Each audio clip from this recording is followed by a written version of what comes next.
stream. Run your stream. Stream. Alright. What's up, folks? I've been running around like a chicken with my head cut off all day, so should be ready. If I'm not ready, doesn't matter. Who cares? You're all gonna love it. Today we're gonna work on rice, grains. Get my brains, bro. Working on my grains. Working on my grains, bro.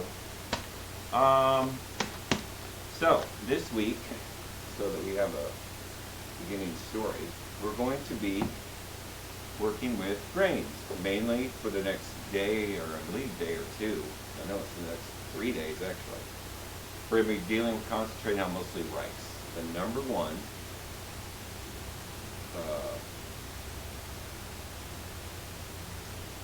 what's the word? The number one, I forgot the word. Anyway, it's the caloric, what's the word? Can't help me out. It's on our list. It's on our menu, or our schedule. Caloric.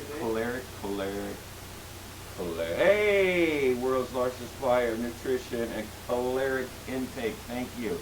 The word I was looking for was caloric, which is calories. Caloric. I knew it was that word, but it just sounds so weird when you say it. Caloric. So, rice, number one supplement of nutrition and caloric intake. So, more people in the world eat rice than anything else. So, I'm going to dedicate at least 3 days to it. And if you look at our schedule, then you'll see that we're going to run up to Wednesday. And we're doing sushi on Wednesday. So, get ready, boys and girls. You're going to get white guy sushi. What's the hiss? There's a hiss?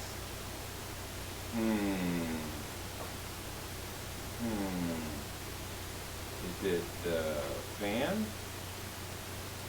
Is it the AC? Like a fan or water? It might be the fan. Hang on, let me try it one second. Is that better? Is that better, ma'am? Ma'am, is that better? No, it's gotta be the AC then. Turn the AC off for a second. Is that better? That was it, I bet. I bet that was it. E. And I wonder. No. I don't know if it's on our side. That's it. That's all I've got running, ma'am. Could you refresh, see if it comes back? Because go down to a mixer once you do that and run down, and we'll make sure that all of our stuff is right. Main mic, go up to the top, mute that audio input capture, go down. Main mic still working? Okay, go down. That's the only thing running. So it's just the main mic. Okay, it's gone. I bet it was that top thing. Turn that AC back on. Woo! I know, it's like, woo! Make sure it's on high.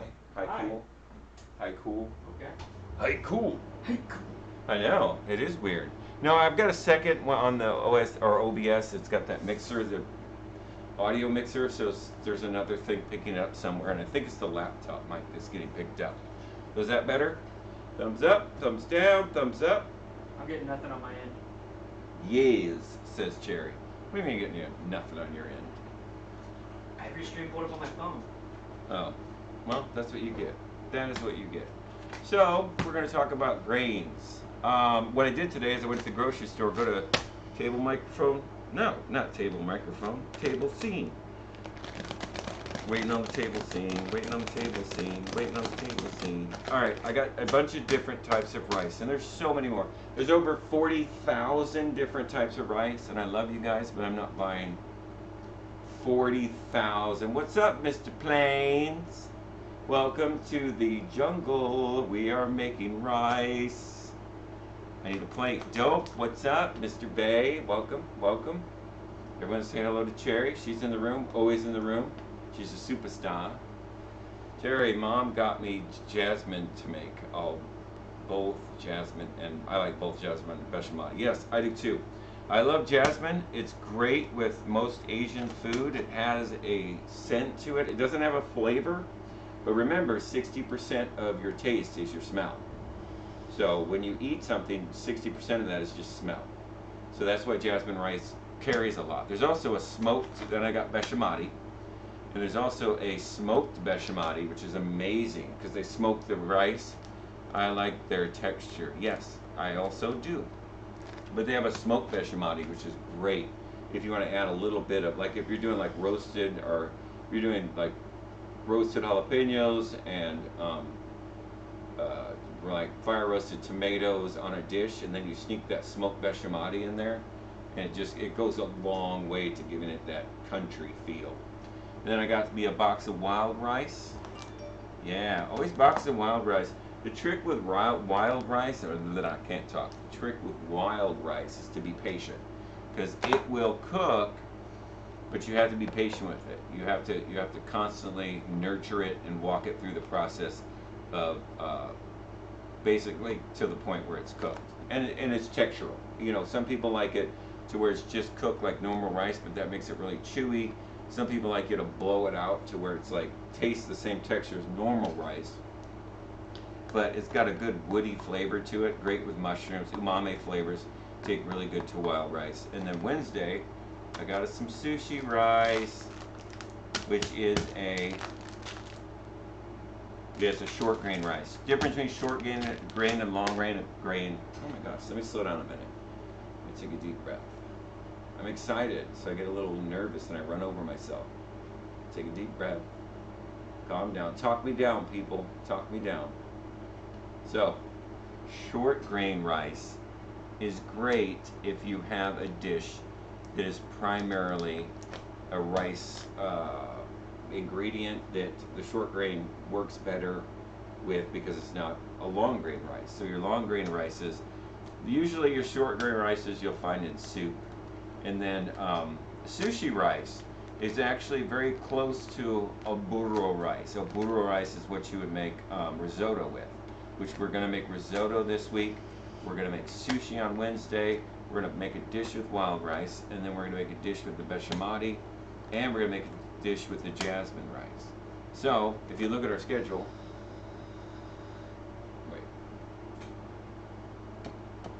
down there, then you'll see kind of what we have. Sushi with raw fish. Yes, that's what that means. Sushi with raw fish. We are making sushi on Wednesday. Yes. And I'm white, obviously, so I will do my best, because like going to actually become a sushi chef, a real one, you spend like a year or two just learning how to wash rice, and I didn't do that. I kind of learned as much as I could. Say, what's up, Aeolianable? Welcome to the stream. We're dealing with rice and grains. Today we're going to focus on rice. Like I said, there's 40,000 different types of rice, so I didn't buy 40,000 different types of rice, but I kind of bought a good section of rice. And then there's also brown rice, and there's black rice, there's red rice. There's a multitude of different rices. Actually, sushi has more to so with rice than the raw fish. Yes, it has more to do with the rice than the raw fish. Exactly. The most important part of sushi is absolutely the rice. Making a good sushi rice takes patience, it takes time, and it takes practice. It's not just any rice will do. You have to make it. And I've gotten pretty good at sushi rice, and I'm not saying that I can make sushi quality rice, but I'm pretty good at making rice that goes in sushi, if that makes sense. So today we're gonna spice it up a little bit. We're gonna kind of do a tropical dish. I got some fish, and we're gonna do some rice. I'm gonna put some pico de gallo on it, and then we're gonna do some bacon and jalapeno collard greens. So it's kind of like a trip through the islands and go through Bahama, and then kind of touch over into Jamaica. So it's going to have a lot of Caribbean flavor. And then we're going to do it. We're going to poach our fish in a coconut milk and a heavy cream, just because we're putting a lot of acidity into this, so I'm trying to balance it. Remember, you always balance acidity with the cream. So I'm going to put a little coconut milk into my poaching water, And then if I can find it, and that's what I was looking for before the stream started, I'm going to add a little bit of white wine. Probably, if I can't find it, then we're going to add some of the marsala to it, because that's sweet enough to carry what I want to carry, and the coconut will kind of kill the acidity in the fish. Find the cornstarch. No, we're not using cornstarch. This is a straight up plated dish with nice, vibrant. I know tomatoes quite aren't in season yet, but I got some really good looking vine ripes today. See my tag's still on there. So we're gonna make a pico de gallo out of this. And I don't mind using the pre-seasoned tomatoes, because there's a lot more in the pico de gallo than just tomato. But if I was slicing them up and serving them on a salad or a sandwich, I would rather prefer something fresh. So these are just a little bit out, but that's okay, because they're good. They're good looking, nice red tomatoes. So we got our mango, we've got our red onion, we got our avocados, and like I said last time, to check when you go to the grocery store and you're gonna pick out avocados, the first thing you want to do to check to see the color of the inside of the avocado is that little stem on top. If you pop that little stem on top and look inside, that kind of gives you the color of the inside of the on the inside of the avocado. So that's a good way, and they should be firm but give just a little bit, like the top of a baby's head. You want to just firm enough whenever you and don't do like people do in the grocery store and they grab it and they squeeze the hell out of it, because then you're just bruising it for somebody else. So you just press your fingers on it, and it should the skin should have just a little bit of give to it, no more than that. And of course, if you squeeze it and your fingers touch the pit, well then obviously they're no good. That's overdone. And if they're hard as a rock, then those can be bought if you don't plan on using them that day, or probably within the next 3 or 4 days. So they should be nice and and these scars on the outside like that doesn't matter. Like that doesn't matter. You just don't want to feel any bruises, and when you pop that little guy off, it will kind of tell you the color of the avocado and will tell you the ripeness of it. So these are pretty good. I like these out of all the ones that were in the grocery store. These are the 2 guys that came home with me. So we are using a pangasis as the fish. Now pangasis is the best way to put it is it is a form of catfish, but it's not really catfish. And I like it, and some people are freaked out about sway, which is the other name for it, because there was this propaganda thing that went on. I'll explain it to you, and then you'll love it, or you're going to hate it. But I like it personally. I think it has no fishy flavor, it's nice and flaky, and it's cheap. Pangasis is half the price of catfish, and the reason is because the government supplements the pangasis. So when the government supplements the pangasis, it's like the United States supplements corn. So the Korean government, I believe it's Korea, is it? Where? Hey, tech, look up. Where does pangasis come from? I believe it's Korea. That's what I'm going to say it is. I'm going to call Korea, not literally on my phone or anything. I'll do it. But it's sway, S-W-A-I, or pangasis, P-A-N-G-A-O-U-I-O-U-I-S, or something like that. But Southeast Asian. right, Vietnam. That's it. You're right, Cherry. Vietnam. So Vietnam's government supplements the processing of this fish, so it's half the price. Now there was a smear campaign brought on by the United States Catfish Association, if it's that such a thing. They basically down-talked this because they couldn't compete price-wise. So I have never, and I've eaten sway, I've eaten pangasis for a decade, and I've never come across a bad piece. They're brought in, and the FDA is not going to let them in the country. They're just, it's a smear campaign. So if you want to, and this is perfectly, if you hate it and you're like, I don't like it because of all the propaganda, that's perfectly cool. This same dish can be made with shrimp.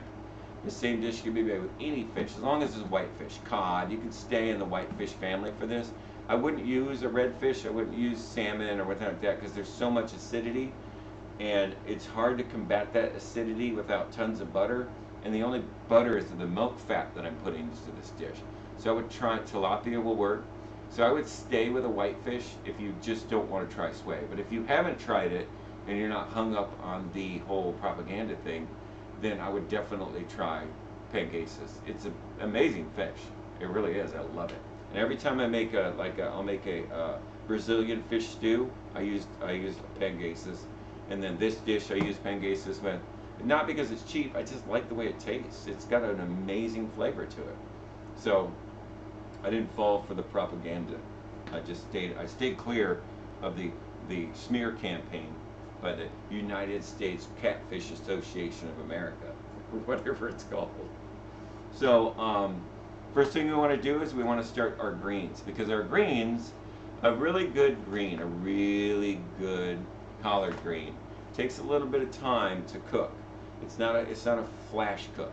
So you got to set it up, and then you put it together, and then you slowly let it sit there in the pan and absorb a little bit of the vinegar and a little bit of the bacon fat. And then for us, we're going to dice up some jalapeno to put in it, just to give it a little kick and to kind of pull it back into the Caribbean type area. Because collard green straight up is southern United States, it just is. So if you want to manipulate it and pull it back in, there's a lot of Asian dishes that have actually have greens in them. But we're trying to kind of focal point like the Gulf area, Gulf region, and kind of a Caribbean vibe to this. So we're going to kind of stay in that region. We're going to use our basmati rice today. And I actually, I don't even think I got it. Oh, guess what, folks? Just remember something? Yeah, just leave. Guess what, folks? I'm out. Look what I found. Ooh. We're going to use smoked basmati. Oh, I love this stuff. And this stuff's amazing. What are we making? It is a rice and fish with a jalapeno collard greens. And it's basically a poached, coconut milk poached. Oh, that smells so good. With smoked basmati. Because I found my smoked basmati rice. I looked over in the counter. I was like, oh, I found it. So we're going to replace, which is the same rice. This gets cold smoked. So they lay all the rice out and they just run smoke around it. And it carries that flavor all the way through the dish. So I love smoked basmati rice. I love it. It just adds a little bit of extra to it. So we're going to put up our rices for later use on a different day. So I got us lots of rice to play with. I'm going to put that rice away, put it away. And then we're going to clean off our cutting board because we want to start with our collard greens. I'm going to put my coconut milk. I never buy light coconut milk because that's just coconut milk that has water in it. Yes, Rice Krispie treats. We're going to add Rice Krispie treats at the end. No, we're not, Cherry. You've been drinking again. Have you started? Have you started drinking already? Put my basmati rice away. She's already hitting the bottle. She's already hitting it. So move our chair out of the way so we can do our thing. We've got our cilantro. I was trying to show you and the cameraman messed it all up. We got our cilantro. I was thinking dessert. Oh, sorry, for Friday. What are we doing this Friday? Oh, yeah, that's right. It's a dealer choice. You guys picked it. I think that's right. I think we're doing a rice pudding, and I think you guys get to pick the dish. I think that's what's happening. We got a little bit of flavored rice wine vinegar for our collard greens. So, gotta put that in there. We got some bacon. I just got a center cut bacon, standard, nothing. It'll kind of help with the smokiness of the rice. And this dish is kind of I wouldn't call it fusion because I hate the F word, but it's got a lot of things going on. But my main point to this is rice and how we can make the rice come all the way to the front and have flavor and character. Because rice shouldn't just be something that's in the dish that fills you up. It should have its own characteristics and it should have its own flavor. So that's kind of what we're doing here. And like I've said it before, every dish I make, I try and treat all the ingredients as if that's the flavor I'm trying to give you. So that when I stack it all together, you'll taste everything. I'm not just using it as a filler. So I got me some jalapenos. Had some good looking big fat jalapenos at the grocery store today. So I was excited about that. And I got myself a red onion. So got my onion, got my jalapenos, hot peppers, yes, and I got my smoked bechamel. We are squared up. We are squared up, ready to box, folks. So the first thing I want to do, and the tilapia, or I'm sorry, why did I say tilapia? Thanks, Sherry, for putting tilapia in my head. The pangasis it usually comes in a package, and you can find it at every Asian store, but it kind of looks like this. And you're not going to get fresh fish unless you buy it off of the back of somebody's pickup truck. So the stuff you get in the grocery store, that you go to the fish market, and it's all beautifully laid out. That's all frozen fish. Unless it specifically says never frozen, chances are it was frozen. But this fish holds up to freezing well. I love these little guys. They're amazing fish. So, and the other nice thing about we usually get frozen fish, yeah. It's just easier, it's more convenient. You put it in your freezer. And these things, what's cool about them, they're individually wrapped. So you can pull out however many you want. And right now I'm going to pull out 3. Wait, I got to feed Tech, I got to feed Gabs, I got to feed Devin, and I got to feed myself. So I need 4 individually wrapped fillets. And then my last 2. And then you're not getting anything as far as bacteria or anything like that. There's no bacteria because they're individually wrapped. And you can thaw them out in the sink, and it's not just fish sitting around inside your sink. What I love about these fish is they have no fishy flavor. And the rule of thumb when it comes to fish is if you can smell it, don't eat it. If it smells like fish, it's old fish. Real fish should not smell like fish. It should smell clean. It shouldn't have a smell. If it does, it should smell like seawater, like the sea, but it should not smell like fish, because fish means just decomposing. Fresh fish starts to have a fishy flavor. That's why when people say something's fishy going on, tuna in the can, that smells like can. And tuna in a can has its purpose. It's not, it's not gourmet, but I have tuna in a can all the time. I actually like it. It's just one of those things, a little bit of lemon, a little bit of pepper on a cracker. Yeah, it does, but it smells more metallic. But the fish smell I'm talking about is like that you pick up some fish, you're like, oh, I smell fish. That fish should not be eaten. You can, it's not going to do anything to you most likely, but it's if you want fresh, like this dish, the powerhouse in this dish is the fish. I'm a rhymer. So we got our collard greens. I washed them earlier. They're still kind of wet. But a collard green, the main thing, because a lot of people will take the collard green and they'll just chop it all up. But I don't like that root part or the stem. So I'm going to pull off till about there. I just want the big leaves. I don't really need the stem. Because one, just like everything else, this leave's going to cook a lot faster than the stem is. So if you want to use this, you can dice it up and throw it in first whenever you start to cook the bacon, and it will soften. But I don't see any purpose in eating that part because we're trying to make something akin to like a wilted spinach. But obviously, the collard green is going to take longer to wilt because it's a very, very hardy leaf. I love all greens. Mustard greens, I don't know. I don't mind what you're doing with the stem. Well, like I said, nothing, because I don't see a purpose in it. Like I said, you can chop it up, but I just usually end up putting it in a vegetable stock because I still use it, but I just don't like to eat it because it tends to never come out soft. It's like, it's a stem. It's like, it's very, see that? Look, it's very stringy, and you can't get rid of that stringy stuff. So it just becomes in the way. Yeah, I typed it before you said it. Yeah. So I'm just taking the leaves off. Sometimes if you got a lot to do, if you just grab it with your whole hand like this, you can pull the stem right off and just move your hand down. That's a quick way to do it. Or you can use a knife. But I don't like greens that are cut up symmetrically. I like them to be torn up and look kind of rustic. which is the word for broken. So I like my stuff to look non-uniform when it comes to a dish like this, especially my greens. I don't like them square. It always freaks me out when I go somewhere to eat and the greens are all cut up perfectly and they're squared. I don't know why. It's stupid, but it does. I'm just like, no, take those greens from hither me, from in front of me. I don't want those greens. So, like I said, I'll save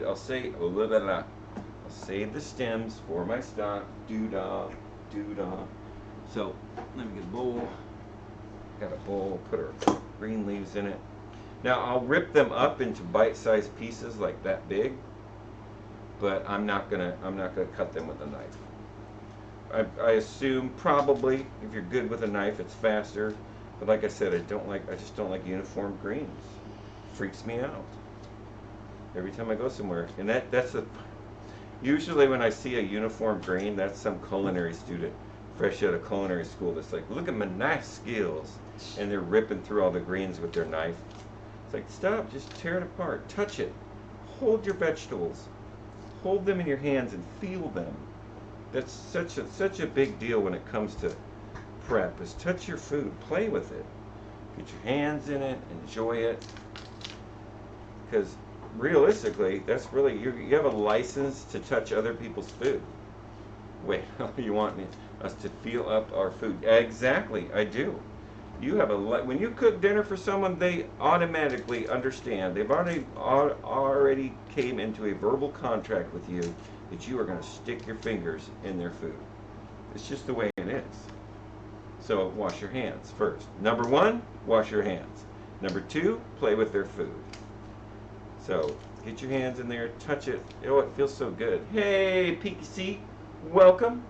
Welcome to the channel. Right now we're ripping up some collard greens because we're going to make a rice dish, but I have to start my greens first. Yes, finger skills. Can't ever complain about somebody with finger skills.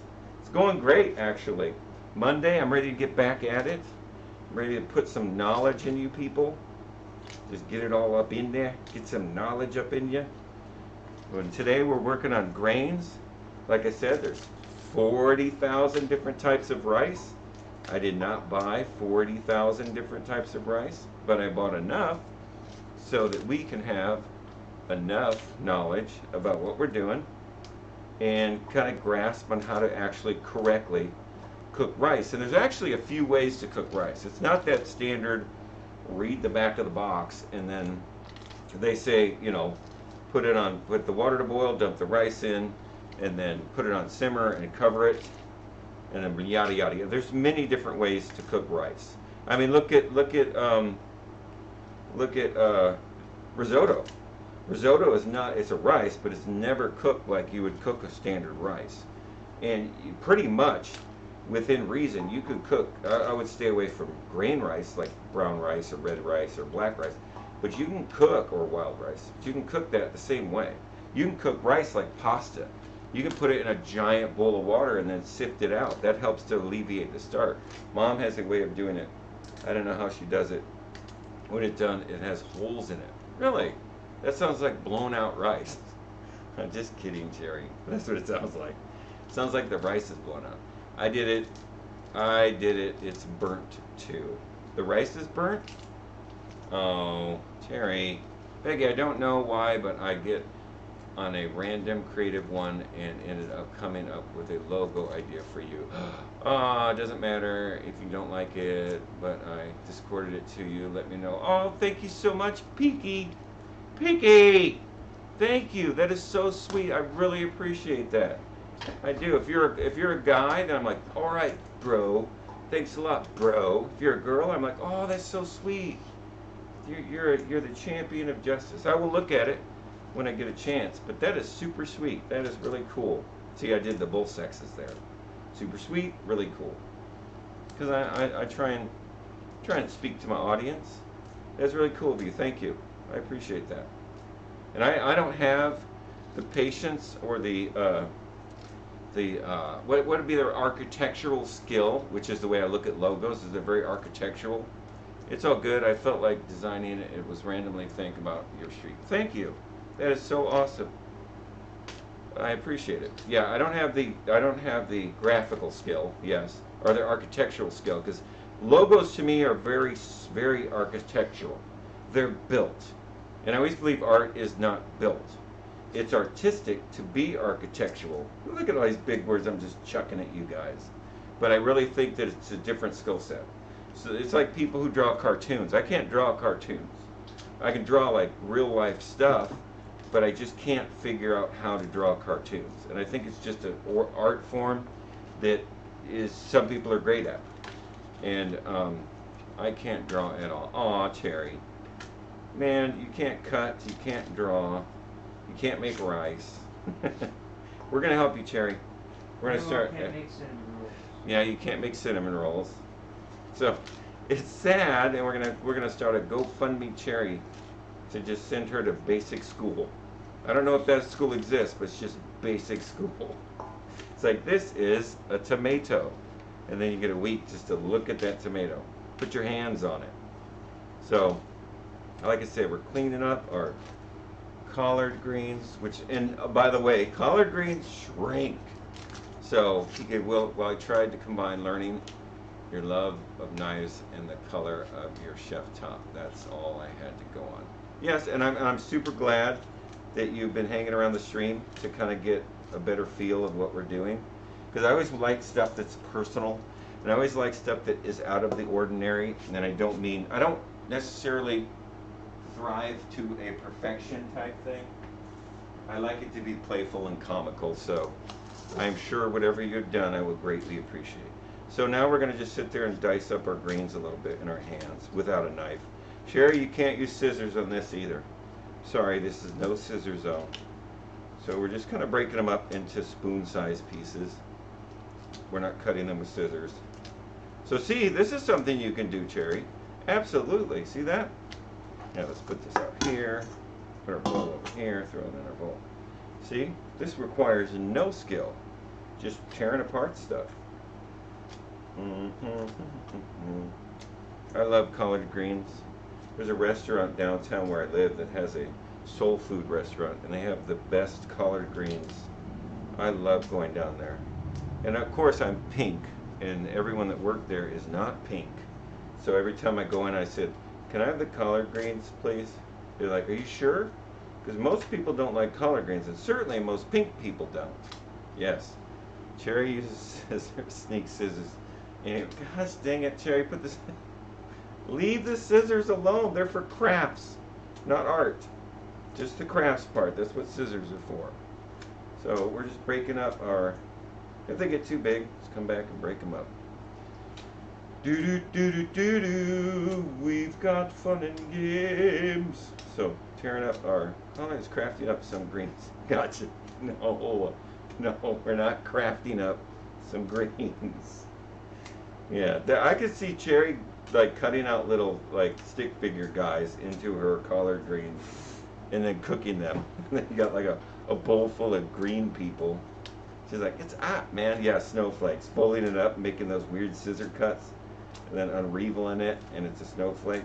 That's a terrible idea, Cherry. No. I say no. So, tearing it up, tearing it up, tearing it up. Like I said, this stuff shrinks massive. It really does. So you think you have enough, and it always turns out to be a little. So whenever you go to a place, they have like a big old half pan full of collard greens. Trust me, that was a lot of collard greens to get that much. Because this stuff basically compacts itself into each other, and so I always use one head of collard greens at the store. Usually feeds one person if they don't really care for collard greens. Now, if they like collard greens, you better get 2 heads per person, or you're going to be left with no collard greens really fast. And the worst part is you go to a customer's house and you're like, "I'm going to serve a southern dish. We're going to collard greens." Ew, I don't like collard greens. But make them anyway, because I've got a cousin who likes collard greens. So you go to the grocery store and you're in mindset, you got to stay within your budget. So you go in there and you buy your collard greens, then you make it, and one person eats it. We'll have bacon and cabbage delivered tomorrow. Excellent. I love that. So So you go and you make it, and one person eats it, and they love it, and then all of a sudden, boom, you're out of collard greens. And then everyone's like, "Where's all the collard greens? I heard they were good." It's like, come on, folks, help me out here. Throw me a bone. So, and that's happened more often than not. Because, like I said, I love to treat every part of my food individually and specifically. I'm using collard greens because I want to use the flavor of collard greens. I want to eliminate the unattractive stuff like the huge amount of bitterness that collard greens have, and that's what the fat's here to do. So that's why most collard greens are cooked in bacon, and then the acidic sourness is replaced with vinegar, so it's sweet. So right now we're just, like I said, all mixed greens. I think it's mustard, collard, and turnip. Yeah, you're right, Terry. See, you know what you're doing. Don't play dumb with me, woman. You know what you're doing. Yeah, those are great. That's a great, because you get 3 different texturals, and you get 3 different, slight different flavors. What is it? What if you was a vegetarian? Oh, and you didn't want to use bacon? Then don't use bacon. Just use it. Just use a coconut oil or whatever it is. I personally like the bacon flavor to it, but you can't emulate that. Don't use that fakin stuff. It's an oil that has a bacon scent, but that's vegetarian or vegan approved. It doesn't taste right. It smells like bacon, but it does not make your food taste like bacon. And if you're a vegetarian, you shouldn't want it to taste like that anyway. So realistically, a good olive oil would work with this too, because we're just trying to get the fat. I love bacon. I was just curious of the alternatives are used. It's basically the oil is to seal off the bitterness of the leaf. So we're just using bacon fat, aka bacon oil, to kind of. I think it's not real. Don't use it. Yeah, I agree, 100%. If it's not real, don't use it. I don't think there's, because I always try and push everybody back to if you lived 200 years ago, what would you eat? What would be available to you to eat? And you wouldn't have a freezer grocery store that you could go to, and the stuff around you would be regional because they had no way of getting it across country other than spices. People. Sherry would eat people 200 years ago. Plus, I'm allergic to a lot of fake crap. Well, that's good. But no, not people. That was 200 years ago, okay? I didn't say 2,000 years ago. I said 200. There was like people in houses at that time. You can't go around eating people 200 years ago. I think you went back too far. People. The other white meat. People. The other white meat. We're going to do people and collard greens. So, hang on to your lug nuts because we're making people and collard greens tonight. Sounds like an old Caruncle dish. Yes, I heard people are very gamey. That's what I've heard. I hear that when you eat their heart, you get their powder. No, that's totally wrong. That's a deer. That's only works with a deer. Only male deer. Yeah, only male deers. That's all that works with. Sorry, not just random heart. Damn it! My ancestors were very wrong. I know. That's okay. So we're almost done picking up our collard greens. Like I said, I just love that. And it may be me, and maybe I'm just weird, but I love that feel of tearing apart collard greens. I saw some good recipes on Hannibal. Wow. Yeah. Let's not kill people. Let's not eat people. Hey, folks. Because realistically, I mean, come on. Most of us in this stream, and most of the people you know, would be eaten, not they would be the eatees, not the eaters. It takes a special kind of endurance to eat people. So That we don't have. right, we would be the food. And we would taste awful. Yeah, we would. We would be terrible appetizers and terrible main courses. So we're not going to eat people today, just because it's just not fashionably sensible to eat people. It takes So 6 hours to boil a person. Why do you know that?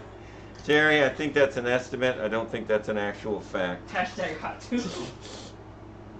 Actually, hot tub. Well, I think that has to do with density. It was on 1,000 ways. Oh, okay. But I don't believe that it's 6 hours. I don't know. I don't think you could. I mean, you could. I mean, technically. I guess we're talking doneness. tenderness. I think it's going to take longer than 6 hours. I think what temperature does the human body have to be at? I honestly think that people are like briskets. So you can't cook a brisket in 6 hours. So I'm gonna have to bump that up, especially heavier, like muscular people. So you're bringing in a lot of variables. You can't just say 6 hours. And we're never gonna find out because we're not gonna do that. I do have a hot tub, and I'm not putting a person in to see how long it takes to cook them. And that water would have to be over 212 degrees. So you'd almost have to cook a dead person, because no human being is going to stay in a hot tub that's that hot. So, I don't know how we got on this. Thank you, Cherry. I know exactly how we got on this. You, that's how we got on this. Because that's what you do to me. So, collard greens are ready. We're going to chop up our red onion. Again, angle to the cutting board is your chest. We're going to try and create a safe side first. So we're going to hold the onion to the best we can. We don't want it moving around. And we're going to get our blade to the cutting board as fast as we can. And then we're going to use the chopping part of the knife, the back end of the knife, to cut through the onion. So, which I forgot. What did I forget to do, folks? I always forget. You guys are supposed to remind me. Oh my God, where'd it go? Hang on. Now I'm starting to panic. Where'd it go? Oh, I can do it. I don't see it. Wait. Hang on. What did I not do, folks? They died in 6 hours. Okay. I believe they would die in 6 hours, but I don't know if they were edible in 6 hours. I'm gonna call BS on that. Oh, I know where it is. Now I gotta find it. Hang on, folks. Google doesn't know what temperature blood boils at. What? I said Google doesn't know what temperature blood boils at, and that's upsetting. Well, I mean, the water in the blood will boil at 212 degrees.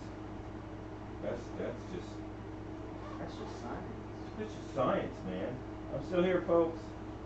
I had to get my knife bag out. I had to go to work and I had to take my knife bag. And I forgot my hone, which is what? Here it is. Here's my hone. I found it. I found my hone. I found it. He found it. I found my hone. So remember, we hone our knives before we use them, which I didn't do and nobody caught me. Come on, folks. Here my catchers. Blood boils at approximately the same temperature as water, around 100 degrees centigrade. Human blood is essentially a water solution, right, made up primarily of water. The salt in the blood, concentrated approximately 0.9%, does little to increase the boiling point of human blood. Copy pasta. Right. Yeah, that's what I was saying. I think it's got to be close to 212 degrees Fahrenheit, which is obviously 100 degrees Celsius, centigrade. So yeah, it's the same, because it's water, realistically, it's just a water. Thicker water. Yep. But it's still boiled, because it's the water in the blood that's actually boiling. It's not the blood itself. Yeah. It's just like, here's a little trick. Did you know that gasoline, this is going to freak you out, gasoline is not flammable. Gasoline is not flammable. There, stick that in your pipe and smoke it. You can't, because it's not flammable. The vapors from gasoline are flammable, but the actual gasoline is not flammable. Huh. Figure that out. Yep, it's true.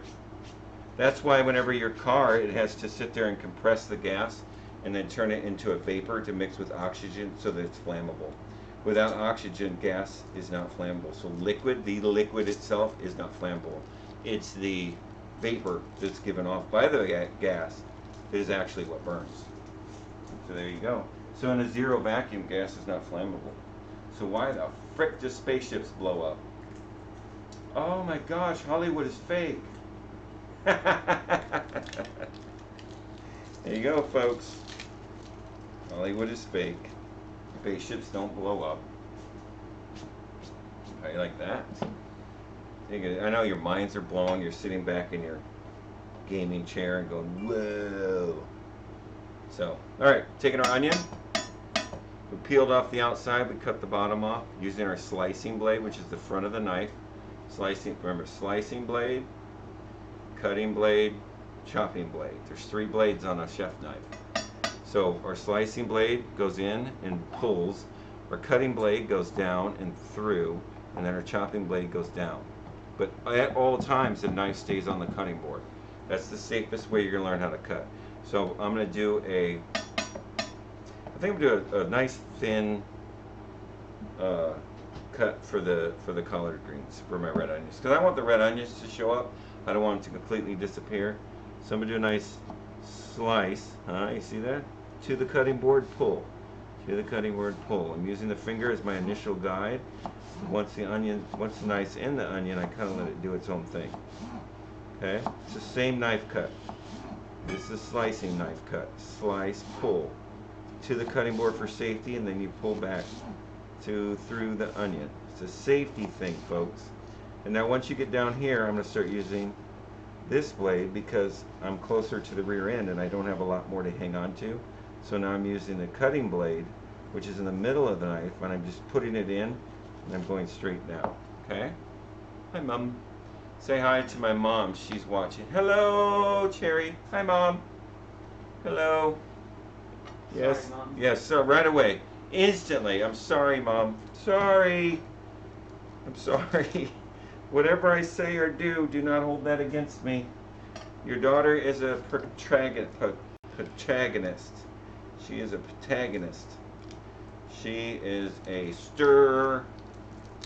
She is a protagonist. She's mean to me. She's just flat out mean to me. I'm trying to do a stream, and she's talking to me. She's telling me she cuts vegetables with scissors. What is she doing? Really? Oh, okay. Hi, Cherry and Cherry. 2 cherries. Unless your name's Drea. So and her name's Cherry, and your name's Drea. Well, hi, Mom. Welcome to my stream. We're making a fish dish, but we're using rice. Right now I'm cutting up, I'm fine dicing. Look at that. Isn't that beautiful? I show you. Look at that. See? It's probably enough onion for this dish. I'm going to save this guy. Well, my name isn't pronounced Cherry. I know, but is it Cherie? I bet it's Cherie. Everyone in the room's bets that it's Cherie.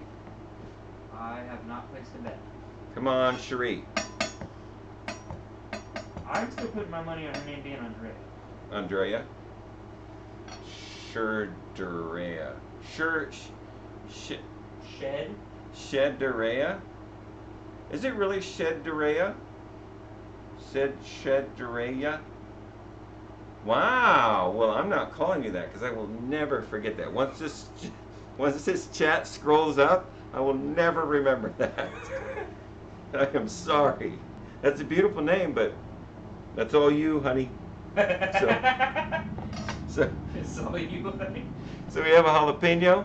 We're going to cut our jalapeno. Again, we're putting it at an angle to the cutting board. We never want to cut face on. You will eventually angle even if you try and cut straight forward, you'll start angling your body because it's just more comfortable. So we're going to split open our jalapeno with a simple cut. We can also slice if we were going to slice. But on this one, because we're putting it in with the collard greens, I don't want anyone to bite into a whole ass piece of jalapeno. But I do want to keep the heat, but I do not want the seeds. So we're going to split the jalapeno down the center, okay? And then we're just going to pick out those little guys because they don't cook. And remember that once you touch a jalapeno, don't touch your soft skin. How's that? So that means your nose, your mouth, your eyes, your genitals. Stay out of the cookie jar after you work with jalapenos. Yes, do not use the bathroom. That is, well, you can, but just be forewarned that you have dynamite hands now. It's gonna sting. Yes, and it's gonna sting a little bit. The soft skins. So your ears, your eyes, your nose, your mouth, your bung. Don't touch that stuff once you touch jalapenos. And I know most people are like, oh, I forgot, and they rub their eye. So, yeah. The second one we're using for our pico de gallo. So, pico de gallo. I don't mind it because I'm going to get tomato seeds in there too. and I want my pico de gallo to have a little bit of punch to it. And remember, the more of the pulp you take out and the more of the seeds you take out, exponentially kills the spiciness of the jalapeno. So I really want that flavor in there, and I want it to kind of help transcend the, basically the fat and the butteriness of the fish. I want it to have a nice punch.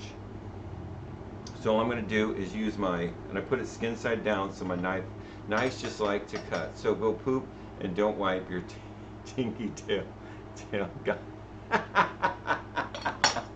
What the hell's a tinky tail? I think you know what it is. Tinky tail. That's great. I love it.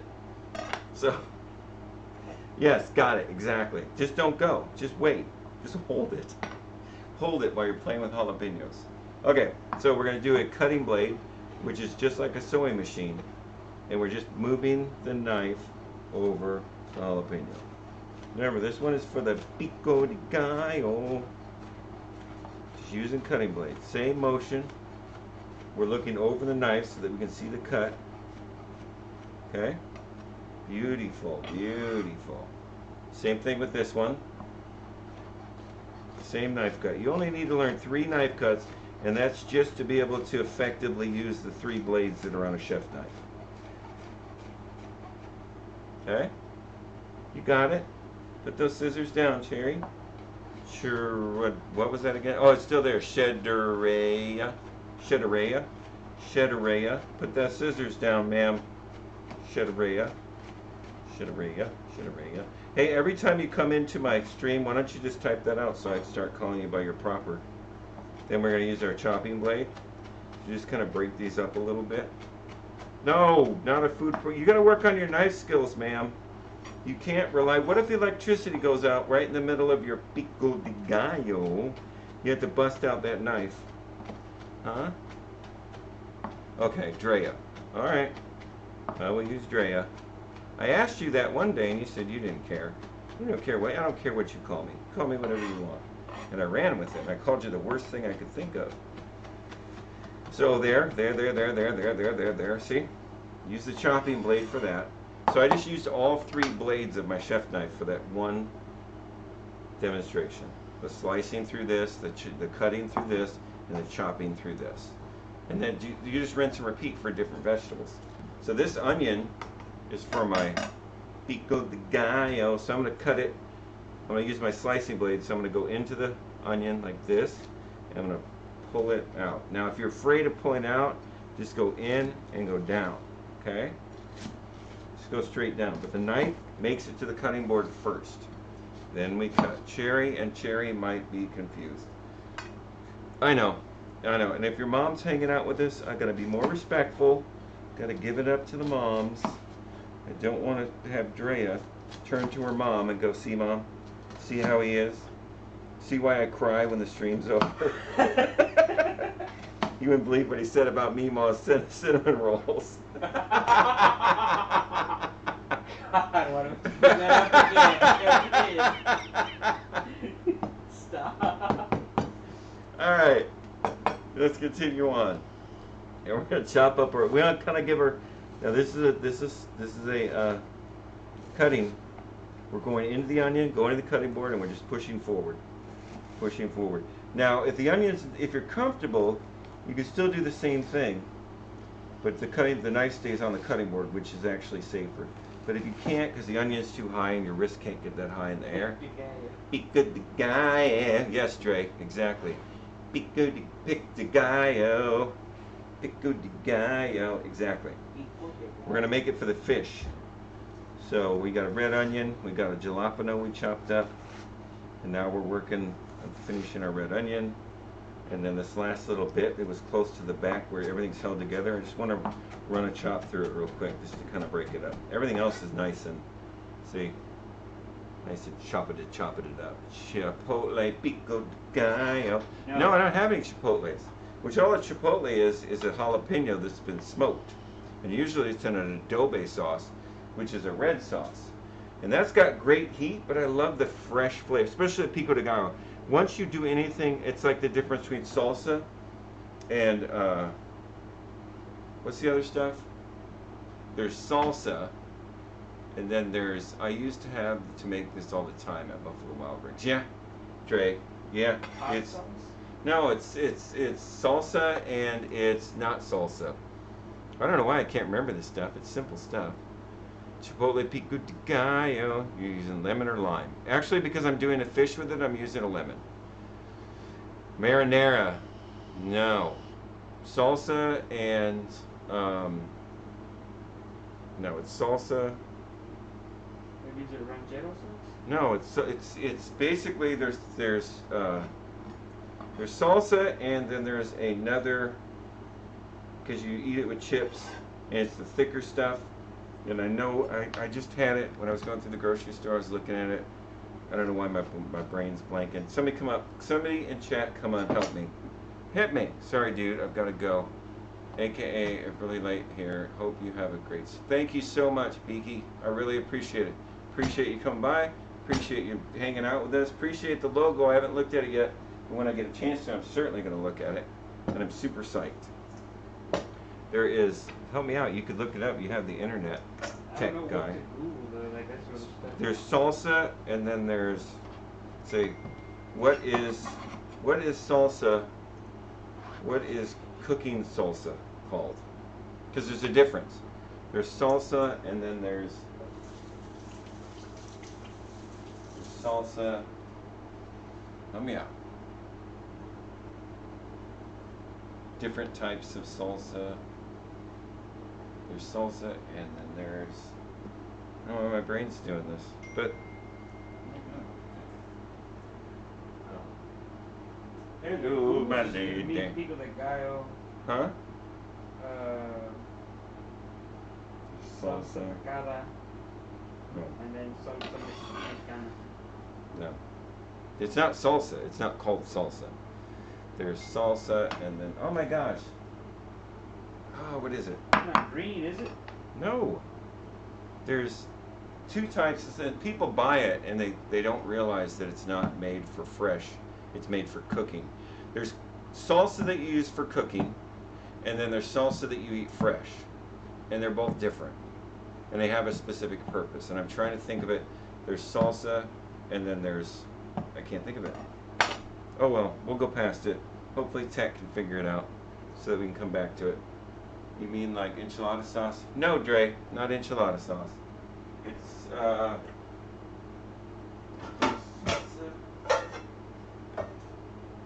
salsa and I don't know. My brain has mushed. That's okay. We'll figure it out. I don't need that pan. I need this pan. Yay! So we're taking our pan and. I don't think it's a. I don't. The stuff for enchiladas and tamales has to be cooked, right? But it's not. No, Jerry. Jerry, no. It's like saucy. No, it's not saucy. It's Now I got a big thing. Everyone's gonna be upset about it. No. It's not. It's not called salsa. There's salsa for your chips, and then there's. It's in a can. It's the chunky salsa. It's Rotel? no, that's a brand. And There's only a thing I could think of besides salsa. No, it's gonna come to me. I'm gonna figure it out. I Googled 3 different things and it tells me nothing. What? What's chunky salsa? I Googled chunky salsa, No, salsa what for is cooking. chunky salsa? What is chunky salsa? What is chunky salsa called? Do. No, Cherry, it's not marinara. It's not. Mom says marinara. Well, your mom is wrong. No, I'm just kidding. Your mom is wrong. I'm just kidding. It's not marinara. It's not picante sauce, is it? Yes. Picante sauce. That's right, yeah. It's Okay. picante sauce. Thank you. I don't know why I couldn't think of that. I Picante don't know why I sauce. didn't think of it. I know, and you're like 1/10 Mexican, so I'm half. you should have jumped all over that. It's picante. Picante you use for cooking, and salsa you eat as is. And that's, Mom says picante is nasty. That's because it's made for cooking. It's not made to eat with chips. Picante is specifically made to be cooked. So you put it So you put it in dishes, spicy yellow. But yeah, but it's what you use for cooking whenever you want to bring in that fresh pico de gallo. So you got pico de gallo, you have salsa, and then you have picante. And picante is made because it's dormant, so you have to put heat to it to bring out the stronger flavors of the picante. But if you try and cook salsa, it just turns into mush. And of course, if you cook pico de gallo, well, it turns into salsa. The three So, stages of evolution. yes. 3 stages of red tomato sauce with onion, jalapeno, cilantro, a little bit of lime. And the third one is picante. So remember that if you're going in and somebody's like, ooh, I got chips and picante, just slap them in the face. What happens to picante when it burns? Well, I would assume like everything else, when it burns, it's no good. It's brown salsa at that point. Yeah, it's brown salsa. It's not enchiladas. It doesn't magically turn into enchilada sauce, Drea. Oh, I said it right that time. Look at you. I know, I got it. I got this. I got this down like a clown. Yeah, so I'm putting my bacon in here for my collard greens. So remember, those are going to take a boot. Those are going to take a boot to cook. So, it tastes bitter. It does, because it's not cooked. Yeah, well, if it's burnt, it's going to taste bitter. Yeah, because remember, burning is basically bringing out the carcinogens. Told you I'd get that word. It's bringing out the carcinogens. In other words, it's turning into ash. So anything that burns, it turns into carcinogens. I burnt a lot of stuff. Anything you burn will normally taste bitter. Exactly, because it's the carcinogens in it that are burning. Are you using any wine in the collards? I would use a little bit of I'm going to use actually a little bit of marsala in them. So I like that classic cooked grape flavor in my collard, so I added some marsala, and I have some. I was thinking about using like a Chardonnay or a white sweet wine, or like a German. Struggling today, folks. I'm not even going to ask. I don't know what to ask. Here's a really good wine. I like that. You can also use a vermouth. Vermouth would work. Any wine that's fortified is going to work for cooking. Try and avoid using wines that aren't fortified, because fortification means it has a little bit of alcohol, so it holds up better to heat. Like a really good Chardonnay, you can put it in there to bring out the Chardonnay flavor because you like it. But for cooking purposes, try and find a fortified wine that you enjoy. But a Riesling, that's the word I was looking for. Riesling, Chardonnay, or sweet one. Yeah, vermouth, Riesling. Riesling's an excellent. It's a German dessert wine. Excellent for putting stuff in, just putting a little bit of heat to it because you don't want to boil it over and bruise it. Like I'll take a Merlot and I'll reduce it. I'll take a whole bottle of Merlot and I'll reduce it to half a cup. And I'll use that on my roasts because that's that bursting flavor. But you got to get past all the water that's in it. So, back to the stove. Got my bacon going. You guys didn't even watch. Did I do that? Did I really do that? No. Oh, I thought I cut up my jalapeno. I thought I diced all my jalapenos for my collard greens. Because Cherry's got me bumbling and stumbling. So, we're going to do the same thing we did this. We just pulled the seeds out, put our angle on the cutting board, and we're just going to start and work our knife over to our jalapeno. We're holding it still. And then if you're good, you don't even have to look at the cutting board. You just look at the camera while you're cutting. Hey, like those skills, Ma. Ma, look at me now, Ma. Look, I'm cutting and I'm not even looking at the cutting board. Because I know where my knife is, because it's on the table, which makes it safe. So I don't have to worry about it. Hey, like that, Ma. Ah, look at that. Skill set advanced. So we're gonna, of course you don't have to look. Mom likes the Chardonnay or sweet. Yeah. Vermouth's good. The red vermouth's good. I love red vermouth. But I got a little rice wine vinegar, and I'm gonna add a little bit of the marsala, just to bring out some depth to it. Because I don't want to pin it like South United States Southern food. So I want to put these in. Now remember, the longer you cook jalapenos, the more juice comes out, and probably the more potent it will be. But you can eat raw jalapenos, so I only put half of what I would normally put in, and then at the end I can adjust the heat. Because if you put it all in, you can't do anything about it. But if you only put a little bit in at a time, you can bring up that heat as the oil starts to release out of these jalapenos, and the water that's in there is being reduced. They get stronger, stronger, and hotter. So unless you just bite the jalapeno when you first buy it, handful in mouth, chomp, chomp. Exactly. We're going to put our jalapeno in there. We're going to get Cherry's favorite thing, right, Cherry? Your favorite thing. Oh, you don't have it on the right camera. Oh, wait. There you go, Cherry. Remember this, Cherry? Favorite thing about garlic?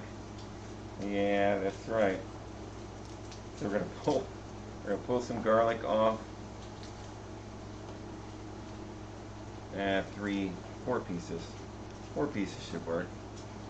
So we're gonna get some garlic. Oh, that bacon smells amazing.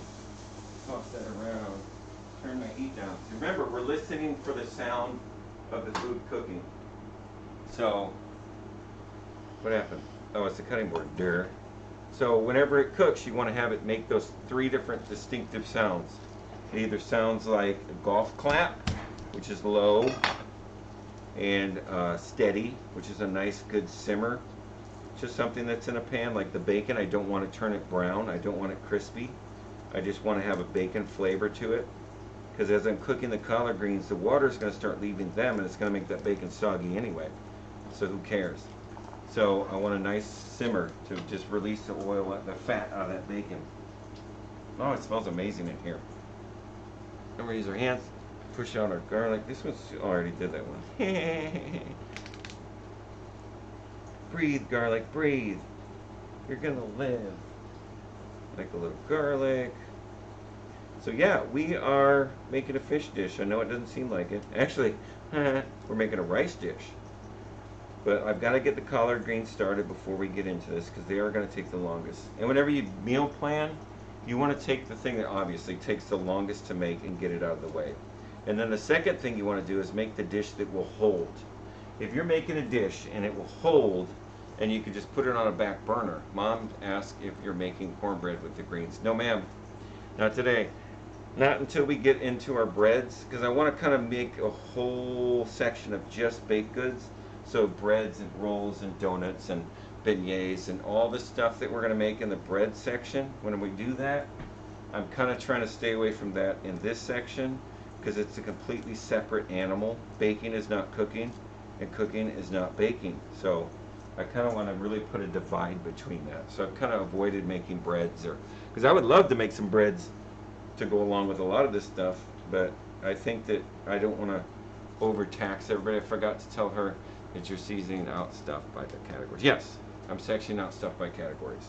So like the first week we did our 5 mother sauces, and then we moved into our,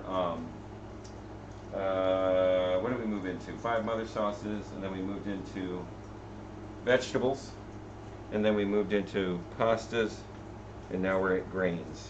And then next up is vegetables, pastas, rice, and then we'll move into grains, and then we'll start our herbs and spices, and then we will start going into our protein, starting with the fowl, and then we'll work our way down into the ground and cook everything that goes on the ground, which is beef, pork, anything that walks on the ground. And then we'll go seafood, and then we'll start with our countries and regions and cooking styles, and then all of everything that we've learned so far will culminate into all the different countries having the same dish, just adding different things to it to make it their own. That's my plan. That's the whole big scope. So it's a long, drawn-out process. The sooner you get in, the sooner that whenever we get to countries and regions and we start making stuff, like right now we're doing a fundraiser for a barbecue pit so that we are able to do barbecue from around the world. And I've got to adjust that price because I found one for $600, which I'm super excited about. So we're doing $600 to get a barbecue pit. Oh, I think it's actually $400. Anyway, we're doing that so that we can have which country or are you going to do first? I'm probably going to start like human beings did, and they started in the continent of Africa.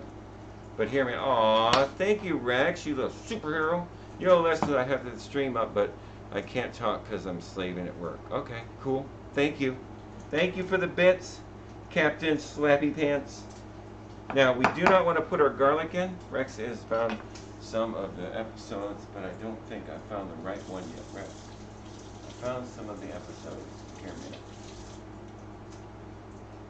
Yo, listens. Stream, Carrie. Which country are you going to do? Are you going to do first? Mediterranean? Well, Mediterranean is a double-edged sword. Because did you know, technically, there's no such thing as Mediterranean food. And the reason I say that is because the Mediterranean Sea touches so many areas and so many different types of cuisine. That's like saying food. Mediterranean food is like saying food because there's so many different things there. You can't just jumble it all into one area or one name. So I always firmly denounce the word Mediterranean food. So we're gonna chuck in our onions. You will give us. Oh wait, no. How are you been? Oh, Drea. See, Rex knows your name. What, Drea? Man, I'm way behind.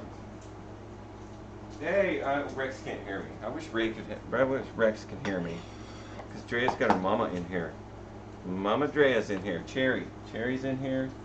That's so awesome. I love it whenever that happens. I love when people come in. Because I assume Drea was watching this a lot, which she has been. She's here every night. And then her mom's like, what you doing? And then she brings her in. So that's super cool. That makes me so happy. So we're cooking our bacon and our onion. Look at that. Look at that. Table. Table. That's okay. You brought that closer to me and I just smell it now. I know, it stinks. My stomach is orgasming. Oh, it smells so good. That bacon, I don't know. I understand people that don't eat bacon, but I don't understand people that don't eat bacon. I can't wrap my head around that. Then we're going to add our collard greens. Just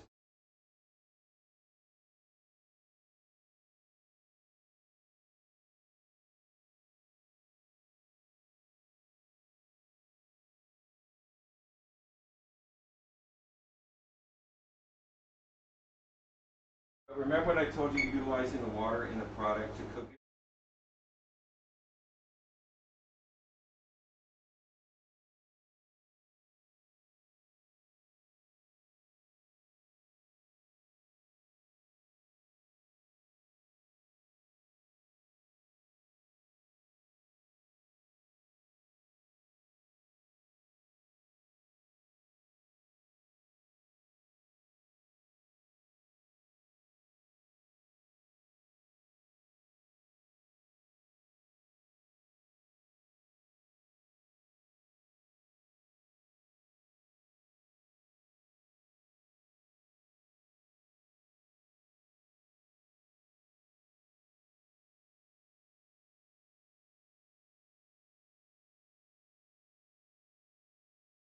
Okay, I'll talk to you. Look, okay, just waiting to go out. Get out. Oh, Rex is going out, but he's not. He's just getting out. I can send you a link for the ones that I have found so far. Okay, you sound okay. I'll take a look. Won't. Okay, all right. Mine be mine. 1 sec. Okay, I can hear you. Woot. Might be mine. I can hear you. Me or him? Me or him? Rex or me? So I put a lid on here, and I want to start utilizing the water that's inside those ingredients, the collard greens, the onion. I want that water to stay in there. It ought to sound for a sec. You're cool now. Okay, good. Thank you, Dreo.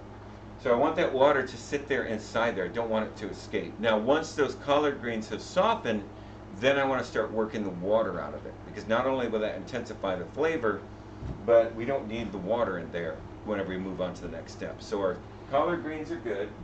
We're going to move them over here so that we can start our next thing. We're going to leave it on about medium-low. Let me shut this off. So we're going to move on to our next thing. I didn't put all my onion in there because once I put it in there, I looked at it and I adjusted back a little bit. So I still have my garlic. I don't want to put that in until I've softened my greens, because garlic is like, it's like a fat kid in a sprint. He starts out great, but about halfway through he starts to putter out and he never makes it to the finish line. Huh? You like that? You like that metaphor? So I want to put that fat kid middle of race. So when he's spent and all of his flavor is at his best point, then that's whenever he should be served. About cooking people again. Talk about cooking people. So we got, hey Josh, welcome to the stream. We're working on, we just put our collard greens on the stove. It's a jalapeno collard greens. Got dry mouth. Strime, yeah. Yes, we're working on our strime. So we got our onions and we've got our red onions and our jalapeno chopped up. We're making a pico de gallo. Yes, strimes. Yes, I've got a contagious strime. So same thing. Same thing we always do. It's the same cut. This is a slicing cut. It's acting weird on my phone. I'll check in when I get home. Cool. So slicing cut. Now that we've cut off the top of the tomato, we can lay it on its side. Now it's not going to go anywhere.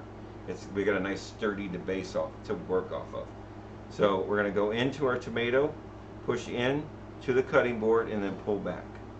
Push into the cutting board. We're starting our cut into the tomato, and then once our knife touches the cutting board, we just draw through. Into the cutting board, draw back. Okay? And not at such a big angle. You've got to let the knife do the work. So for it to cut, you're just holding it like this, putting it in and pulling back. That's a slicing cut. Okay, and then if we want to dice it, which right now we're going to slice it again. I think we're going to use this, and then we're going to go, that's a cut. Okay, in and through. Turn it. In and through, in and through, in and through. We're pushing, we're not pulling. See that? It's an archive. In through, in through, in through. This is a cutting blade. This is a cutting blade. So we're pushing forward through our tomato. The knife never leaves the cutting board. Like that? You like my song? I made that song up. I made that song up on spot for you guys. Where's the love? Where's the Grietatos Maximus? Tomato. Bring our other tomato over here.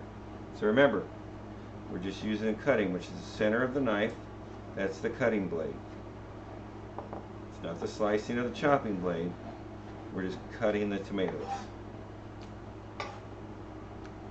I need a better knife. Well, it really depends. If you can't hone your knife and it's never been very good for you, then yes, I would look into a better knife. You want a knife that feels good in your hand, and then, like I said, this one came from Bed Bath & Beyond. I love these knives. It was like 65 bucks, and I've never sharpened it. I've had this knife for 10 years and I've never put a stone to it once. I hone it every time, and this thing, if you hear, is razor sharp. I love this knife. They are junk knives KitchenAid. Oh yeah. Nope, I love these knives. I do. I actually love them so much. When I was teaching a bunch of people, they were basically working for me, and I was teaching them how to cook. And the minute that they could make the 5 mother sauces successfully, then I would buy them one of these knives as a reward for their hard work. So that's how much I love these knives. And they're relatively inexpensive, especially if you get a Bed Bath & Beyond coupon, which everyone gets one in the mail every 5 minutes, then these knives are next to nothing. And there's a short one and a big one. This is the big one, of course. They are junk knives. So I love this knife. I highly recommend, if you have a Bed Bath & Beyond in whatever place you are. What's the brand? It is a Damascus, and the brand, if you go to Best Buy, or you go to Bed Bath & Beyond website and you look up Damascus knife, it will show this knife. But I can show a better picture of it. Hang on. But it's the only set that they have that looks like this. and they have a full set. They have the chef knife. The tang goes all the way through it, through the middle of this part right here, and it's beveled, which is really nice for left or right-handed people. Just see that nice sharp, nice even bevel, so it doesn't pinch your hand whenever you use it. It is. Yeah, and there's the back of the knife. It's got a nice ergonomics to it. Where's the, wait a minute, help me out. It's got a nice, so it tapers from here all the way to the edge of the knife. It's an amazing knife, it really is. And like I said, with the Bed Bath & Beyond coupon, you can't go wrong. Then all you gotta do is keep it clean and hone it, and you'll have a sharp knife forever. Like I said, this is a daily use knife in a restaurant, and I've never sharpened it. All I do is hone it. Because realistically, you should never sharpen your knives. You should only hone them. If they get to the point where you need to sharpen them, then you should have them sent out and have them sharpened. You can try it yourself, but if you love your knife and you don't want to mess it up, because if you mess up your true edge, then you just have a piece of junk. Because a knife without a true edge isn't a true knife. I always humor myself. Sometimes you gotta humor yourself. Get over here, tomato. Slice, cut, slice, cut, slice, cut. That tomato went to crap, but that's okay. Slice, slice, slice, slice.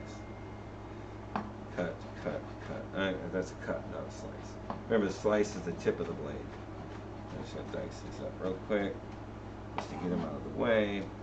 I made a ton of pico, which is okay, because pico you can eat on chips, you can get on your friends. Turn it. But yeah, I'll post a link somewhere at some time with this knife on it. But it's just Bed Bath & Beyond. Go to there and type in their Damascus blade knife. And there's, like I said, there's a 8-inch chef knife. There's also a utility knife in the same blade, same tang, same metal. It's the folded Damascus. Oh, that smells good. Sorry, I gotta stir my greens.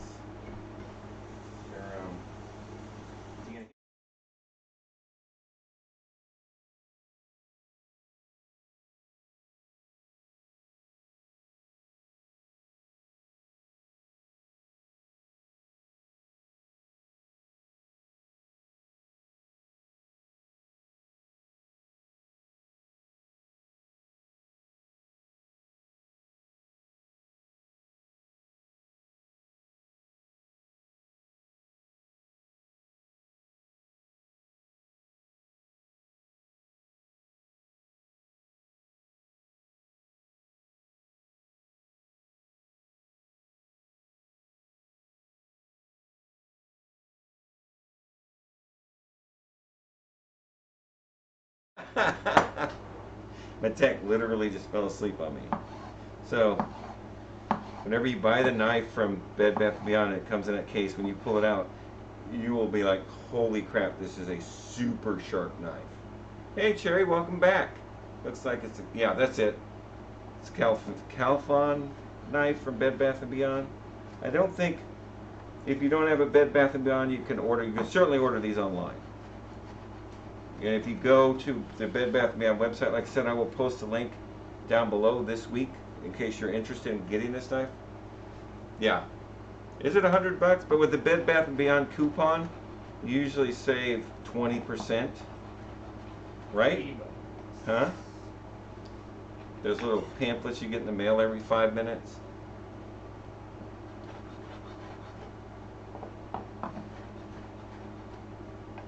Okay. It shouldn't be $100. It wasn't $100 the last time I saw it. The whole block. I think the whole block is like $400 or $500. I could be way off, but I just looked at it recently, and I could be way off. But I assume it's probably that range. Cutty, choppy, choppy. Still using our slicing or cutting blade. Blah, blah, blah. Check out the consistency of tomato. Oh, look at that. Look at that. That's beautiful. Now, a good pico de gallo isn't good unless you add something to it that nobody else adds to it. And I'm talking mayonnaise. No, I'm not talking mayonnaise. I was kidding. So good pico de gallo to go on top of our fish. I always like to take a small pan. Oh, they're down here. Take a small pan, and I like to bloom a little cumin. And put that into my pico de gallo. It's such a great, just a little bit, probably a teaspoon, about a teaspoon worth of cumin. And I'm going to bloom it on the stove on low heat because I want to put that in my pico de gallo. It adds a little bit of earthiness to it, and it doesn't just taste like chopped up vegetables. So, okay, it's $100 now on the 8-inch for the egg. I'll have to look, and then I'll post the link. So when you check back, I should have something somewhere, or I'll have my tech do it, who could have been doing it the whole time, but he's over there asleep.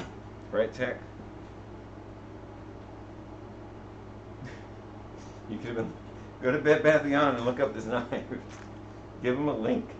Hurt. Thanks. I know. I know. I look over and he's like laying on the ground. I'm not laying there. I'm just dozing. I'm looking at this LG on the back of the. Wow. He's staring at the LG sign on the back of the monitor. It's winking at me. Okay. Just Bed Bath & Beyond knife. Damascus. Look at Damascus. Look at a Damascus knife, and then bring me over a website so I can look at it, and I'll help you find it. You may be right, but the last time I checked, it wasn't $100, but I could totally be wrong. They give us You want them specifically from Bed Bath & Beyond, or just yeah, because I know that's where the knife comes from. Now I'm picking out some cilantro.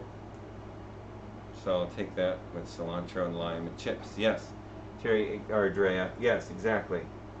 That's exactly what we're making. But I'm blooming a little cumin because I like a little cumin in this. Smells like it's about done. Oh, there it is. There's that little hit. I'll chop a little cilantro. Go to table cam. Chopping up a little cilantro. Same thing, knife on the table. You're using the back of the knife to do your cuts, because that's where all that's where all the weight of your hand is on the back of the knife. So that's the cut you want to use. 8-inch, right? Huh? 8-inch. Yeah. You just swing a small website over here, over top of the chair side, so that I can look at it and make sure that that's what we're looking at. So I got tomatoes, red onions, jalapenos, cilantro, and now a little bloomed cumin, which is just about, like I said, you want to bloom the spices to bring out the essential oils to increase the flavors. So take that, yes. So that's what we're doing. The pico de gallo is about ready as soon as I get this blue cumin out of here, and I'm going to add a touch of salt to kind of start help bringing out the juices and flavors to kind of marry it all together. So I got my Kirschenschat, but not before I taste it, but I got my Kirschenschat. Did you find it? Found one. Where? Bring it over here and study, then look up so I can guide you through. That is not it. Bring it over. Why won't you? Waiting. We're gonna look at that knife because I'm gonna get. You're trying to cover up the whole page of all that. You gotta shrink that into a small window. Tech guy's struggling. No. Oh well. I will look it up later. I promise. He can't get the window to come over here. So anyway, back to what we were doing. I will definitely post that knife in my.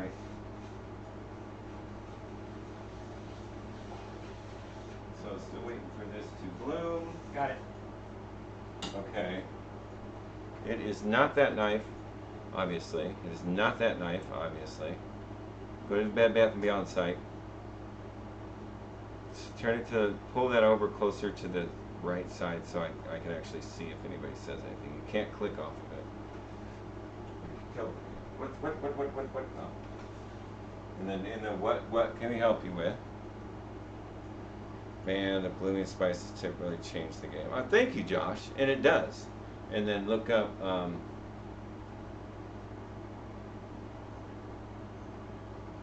Look up. That's not how you spell it, but yes. And then I'll wait for this. And you just scroll down, and it's the first set right there in front of you. Set 3. Yeah, that's it. Click on that.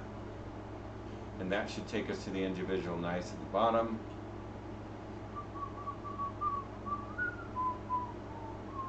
No, scroll back up. Wait, no, scroll back up.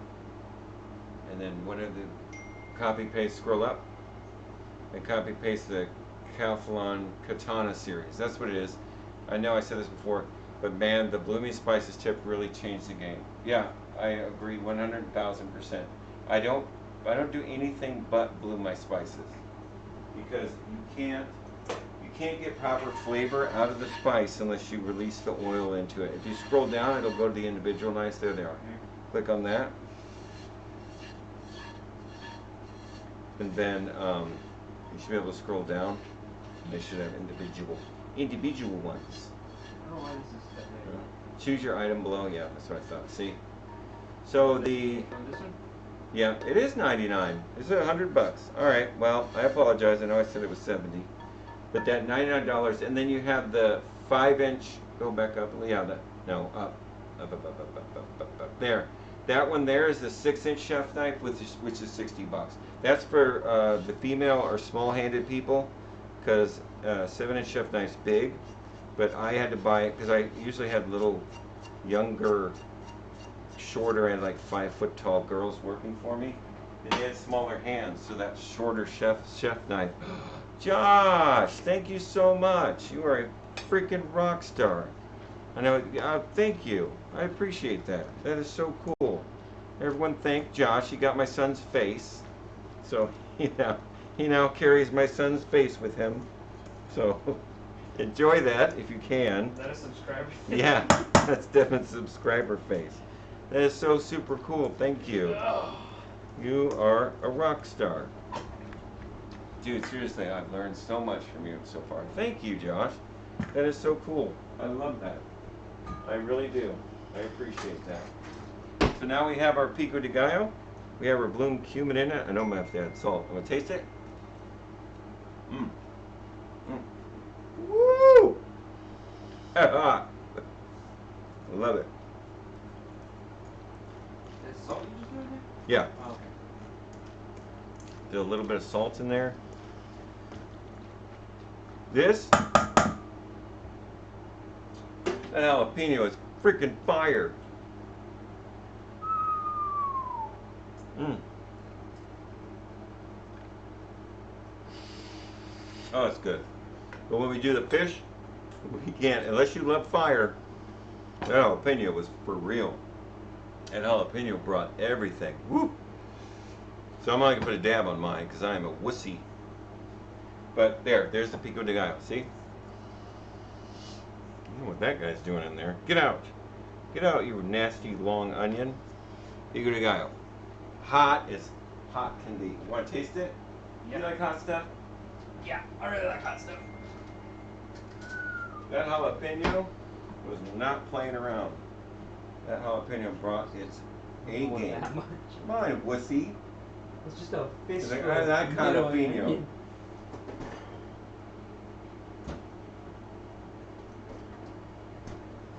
That's brown approved right there. Yeah, that's brown approved. I just got my green card, folks. I don't know if that's how that works. So I'm pretty excited about that. No, thank you, Josh. Seriously, thank you 1,000 times. I appreciate it.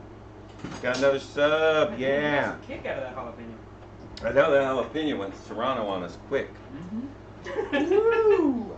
Okay, let's move on. Josh is my new subber. I appreciate it. We need to move Josh up to VIP.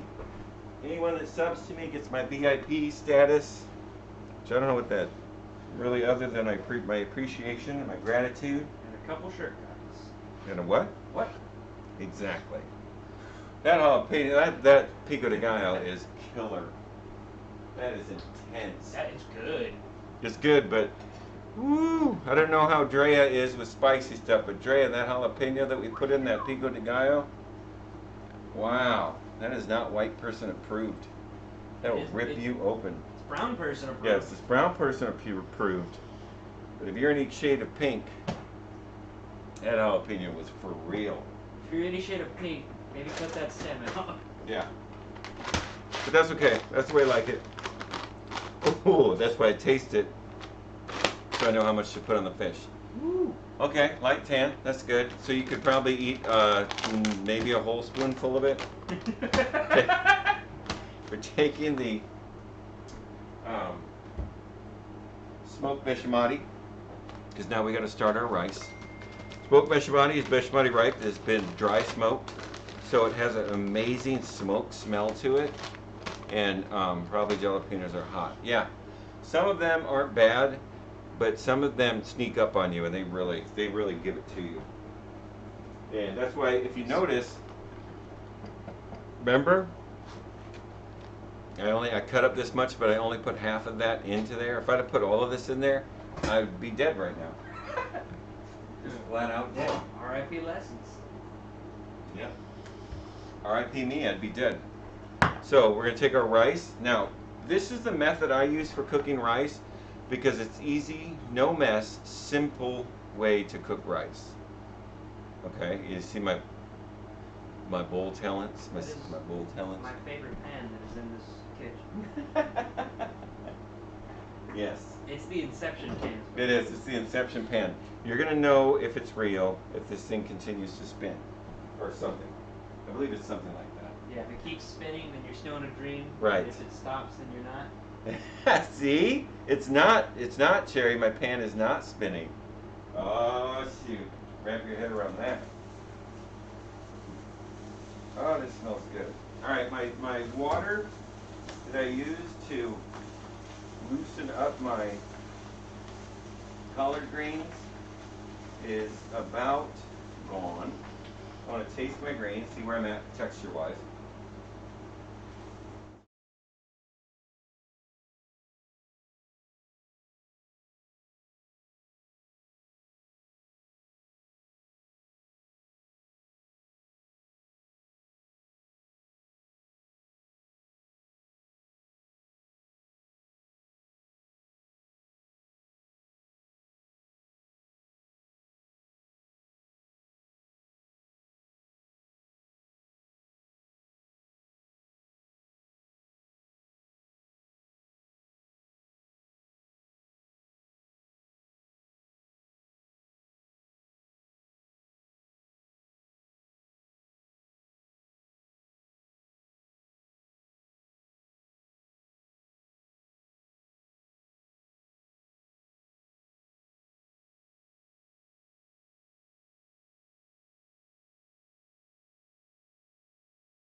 It'll actually deaden.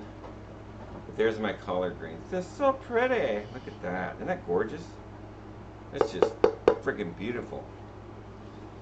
Cherry, the ones above the stove. Oh, okay. The sound camera has no sound. Really? That's on my end. Okay. Go to.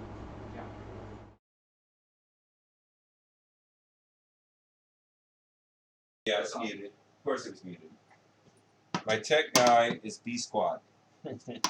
I love him to death, but he's freaking B Squad. A Squad's on the phone right now at work going, the camera's not working! Whatever, she doesn't text me at all. She's in a fit of rage. So I'm gonna go throw my unsized lid back on there. I think that worked. Yeah, see, there she is. There it is. You just got called out. Mother God just showed up in chat. Why are you gonna do that after I fix it, Gabby? She's on delay, dude. An 8-second delay, not a 20-minute delay. ABP Squad, that's exactly right. Okay, so spin in our pan. We're going to take our basmati rice. Now this is, hang on, I do have to do this or I will get in trouble. Yesterday, Oh shit. A Squad Tech baked us some cookies. Where are they at? Oh, she baked us some cookies. So I have to get those out of the way. Because I almost turned the oven on with A Squad's cookies in there. And that'll be roasted. So we're going to preheat our oven to 350 degrees. Start. This is the most common way I found to cook rice that will take away the guesswork about cooking rice. So it saves you the grief. So we're going to take, I don't wash my smoked basmati rice because I don't want to lose that smoke flavor, and if you wash it, that tends to happen. So I want that strong smoke flavor in there. Don't eat all my cookies. Yes, I know. 2 seconds. Well, I have a 2.8 second delay. That's really good, Drea. That's really good. I am glad. So, white rice is commonly 1-for-1 or 3/4 for 1. We're going to do a straight 1-to-1. 1 cup rice to 1 cup water, because it just makes it easier to remember. So I have 2 cups of water. Josh is asking you, so they smoke the dry rice? Yes, they cold smoke the dry rice, and it's amazing. It's, if you can find it, get some, and then crack the bag open in the grocery store and stick your nose to it, and you'll be like, oh. You won't regret it. I just took it off camera to smell it, and it was great. Yeah, it's amazing. It is so. It's just a cold smoked basmati rice that has a smoky flavor to it that you can't. I mean, you could technically kind of maybe do. Yeah, I can go to jail. I don't know what country you're in, but calm down. It's just rice, Drea. Cold smoked dry rice. I'm thinking about trying to smoke some on my grill when I've done my meal. The thing is, you've got to make sure that it stays dry, and you got to make sure it stays away from heat. Now, if you have a way to pass smoke through it, then yeah, by all means, you can do it. That's really all they do, is they just sit it in there in a cold smoke, and it just absorbs. Because rice is absorbent anyway, and it will suck in that smoke flavor. But as you can see above us, I don't have a smoker yet. I don't have a smoker. We're gonna get one, and when we do, we're doing barbecue from around the world, and that's gonna be fun. I'm gonna really super enjoy that. Got my water. Donate, because Tech wants to try that. I know. Donate, because the Tech B Squad would like some barbecue. B Squad's only ever had Mexican and South Texan barbecue. Wow. I got kicked out of Tennessee when I went to Tennessee. What do you expect? That's true. So we're gonna take. Stop. Huh? Look at the chat. Human barbecue. Yeah, really. Drea. No. Get off the human. Get off the human. Okay. We're not cooking people till we get 100 subs. Right. We get 100 subs, then we might cook a person. Just one though. Just one person. That's it. We'll For every 100 subs. No. Yeah. For every. For the B Squad guy. For Yes, you'll yeah, cook me. We'll cook the B Squad guy. I'm super gamey. But we'll and then you'll see an ad on Twitch looking for a tasty streaming tech. It must be tasty. That's number one. New band. We'll get through at least 100 subs. 100 subs and we cook the B Squad tech. 2 cups of rice, waiting for our water to come up to a good hard simmer. Our oven is heating up. Now this is an easy way to cook rice. If every time you mess up rice, you're like, I don't know how to cook rice, this is the easiest way to do it. Honestly, this is a no-fail way of cooking rice. So I'm going to show you how to do this. We're bringing 2 cups of water to a simmer. We have 2 cups of water measured out. Okay, and then we're just waiting on our. Now you can do this with a chicken broth. You can do this with a vegetable broth. You can do this with any broth. I'm using water because I just want that rice to have rice flavor. I'm not trying to complex the dish other than the fish, because the fish is so light flavored, it's so sweet and light flavored that I don't want to crowd it. And we've got our mango going on there. We've got the pico de gallo going on there, and we've got some creme fraiche to go over the top. So it's a delicate balancing act.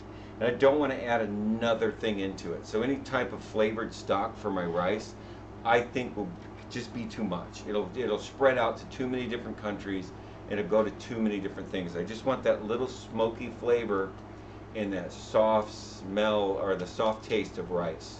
So that's why I didn't make it with a broth. 2 cups of water to a simmer, 2 cups of water measured, 2 cups of, no, 2 cups of water to a simmer, 2 cups of rice measured out. Did I say water? Drea, you are my stickler. That's what you are. Yep. Well, you know what I meant, because I literally was pointing at it. I was literally like, look at this hard, chunky water. 2 cups of rice, 2 cups of water. Bring your pan with the water in it to a simmer.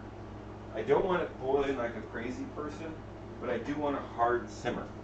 So I want it to start moving, but I don't want a rolling boil, because the minute that starts to roll boil, it starts to evaporate, and then I lose my ratio. Then my ratio gets screwed up. So I'm just waiting for that to come to a boil. I'm waiting for my oven to heat up to 350 degrees. And I have to get one thing, so hold on. Play some intro music. Play some intro music. No, I'm kidding.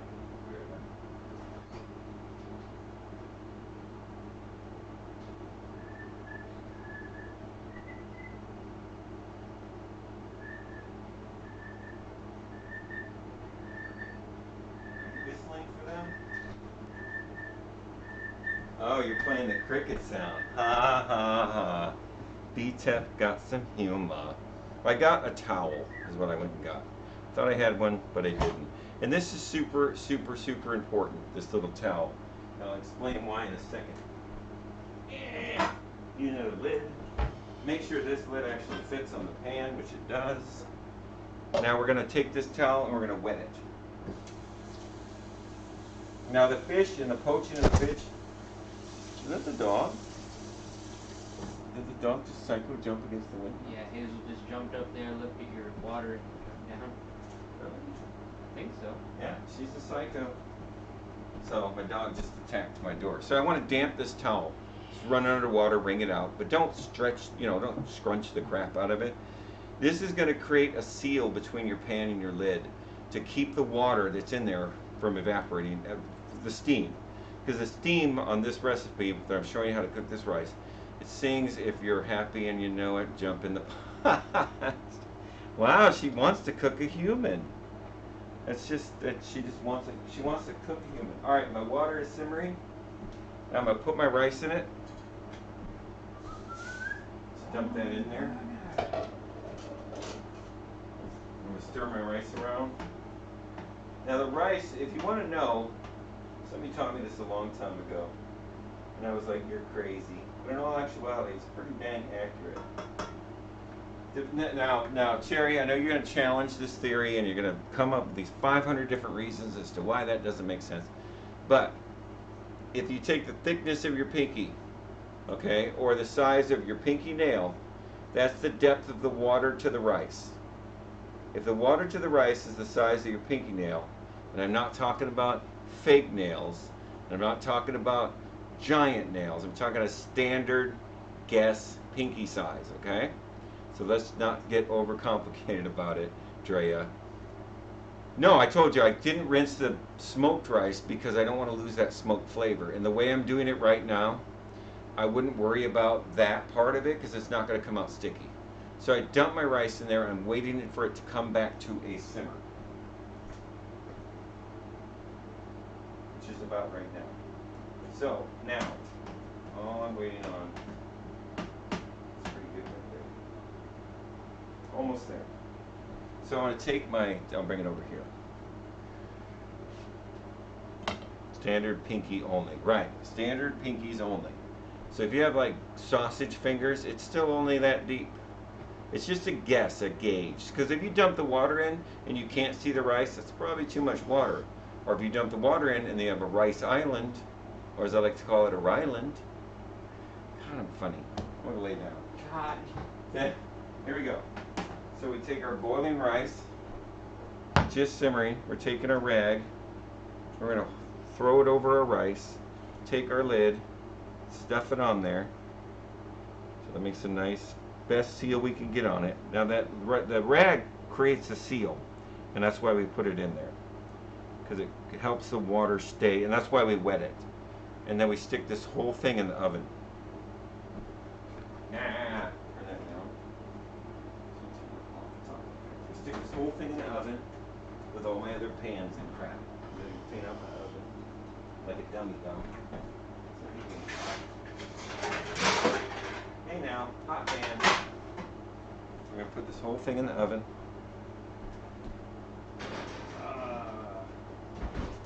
We're gonna make a 20-minute timer, and I'll explain why this works. Okay, start. The reason this works as opposed to using a stovetop is on a stovetop you have direct heat. All this rice is sitting right here, and direct heat is coming from the bottom, and it's only cooking the stuff on the bottom. That's why rice boils, is so it churns the rice and cooks it evenly. Now, the problem with most people is they're putting too much heat to it, and that water that's in the pan is eventually evaporating before the rice can thoroughly cook. So what I'm trying to do is eliminate that process by using indirect heat and basically coming from all sides with the heat to kind of permeate the rice slowly. It's like cooking a steak, it's like cooking a roast. The rice is the same way. All we're trying to do is gently affect the water molecules inside the rice to get them to move around so that they can start cooking the rice. So indirect heat's a way more gentle way of attacking a rice to cook it thoroughly. So that's the difference between doing it on the stovetop and doing it in the oven. Indirect heat, I'll have burnt towels in the oven. You've burned towels in the oven before. Oh, a damp towel should not burn in a 350-degree Fahrenheit oven, Drea. Shouldn't. Damn. So I don't know why are you burning towels in the oven? You are my Achilles apex. I'm gonna chop up this other tomato and put it in that pico, because holy cow. You can dilute it a little bit. Mm-hmm. It's gonna be good on the fish, but it's gonna I don't take doubt it. every piece of that fish to keep that from killing us. I trust you. It's gonna take like a tablespoon per dish. But our decorative dish is gonna have it all over the place, and then Tech B Squad gets to eat I was that. about to say, I'll eat it. Y'all don't got anything to do tonight. Okay, let's go. Chopping up our onions. Just a long story.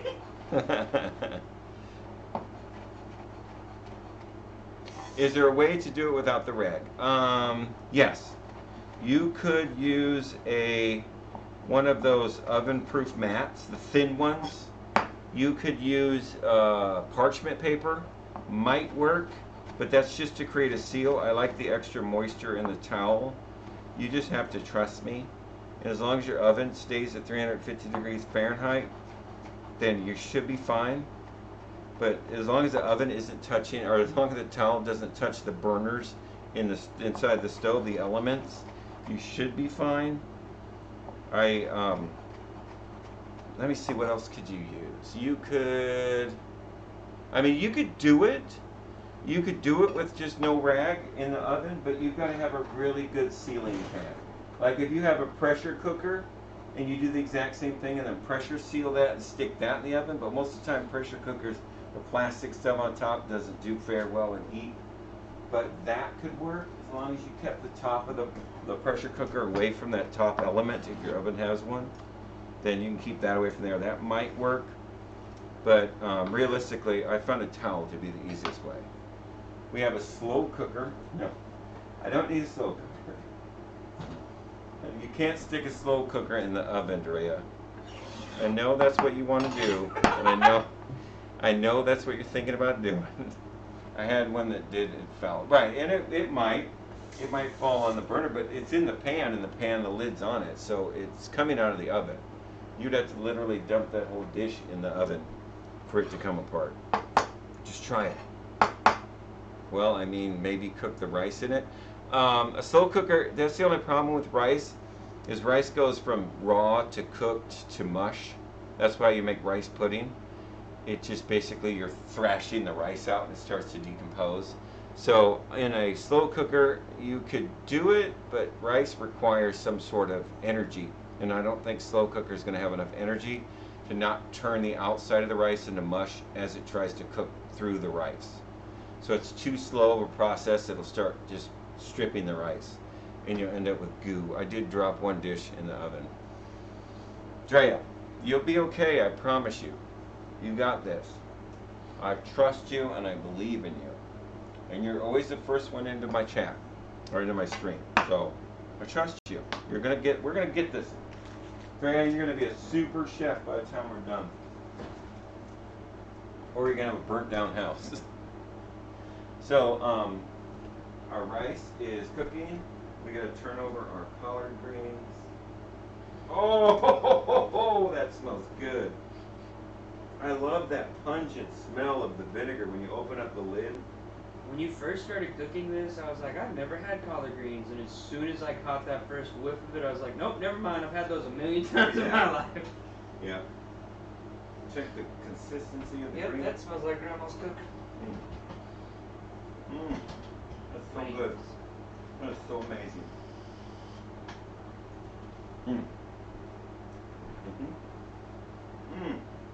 Wow.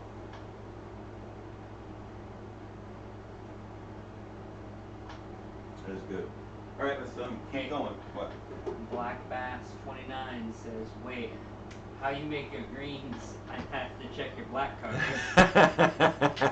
Your brown card's already checked out for the day, but he's right. He might have. All right, James. Welcome to the Chit Show. Thanks for showing up.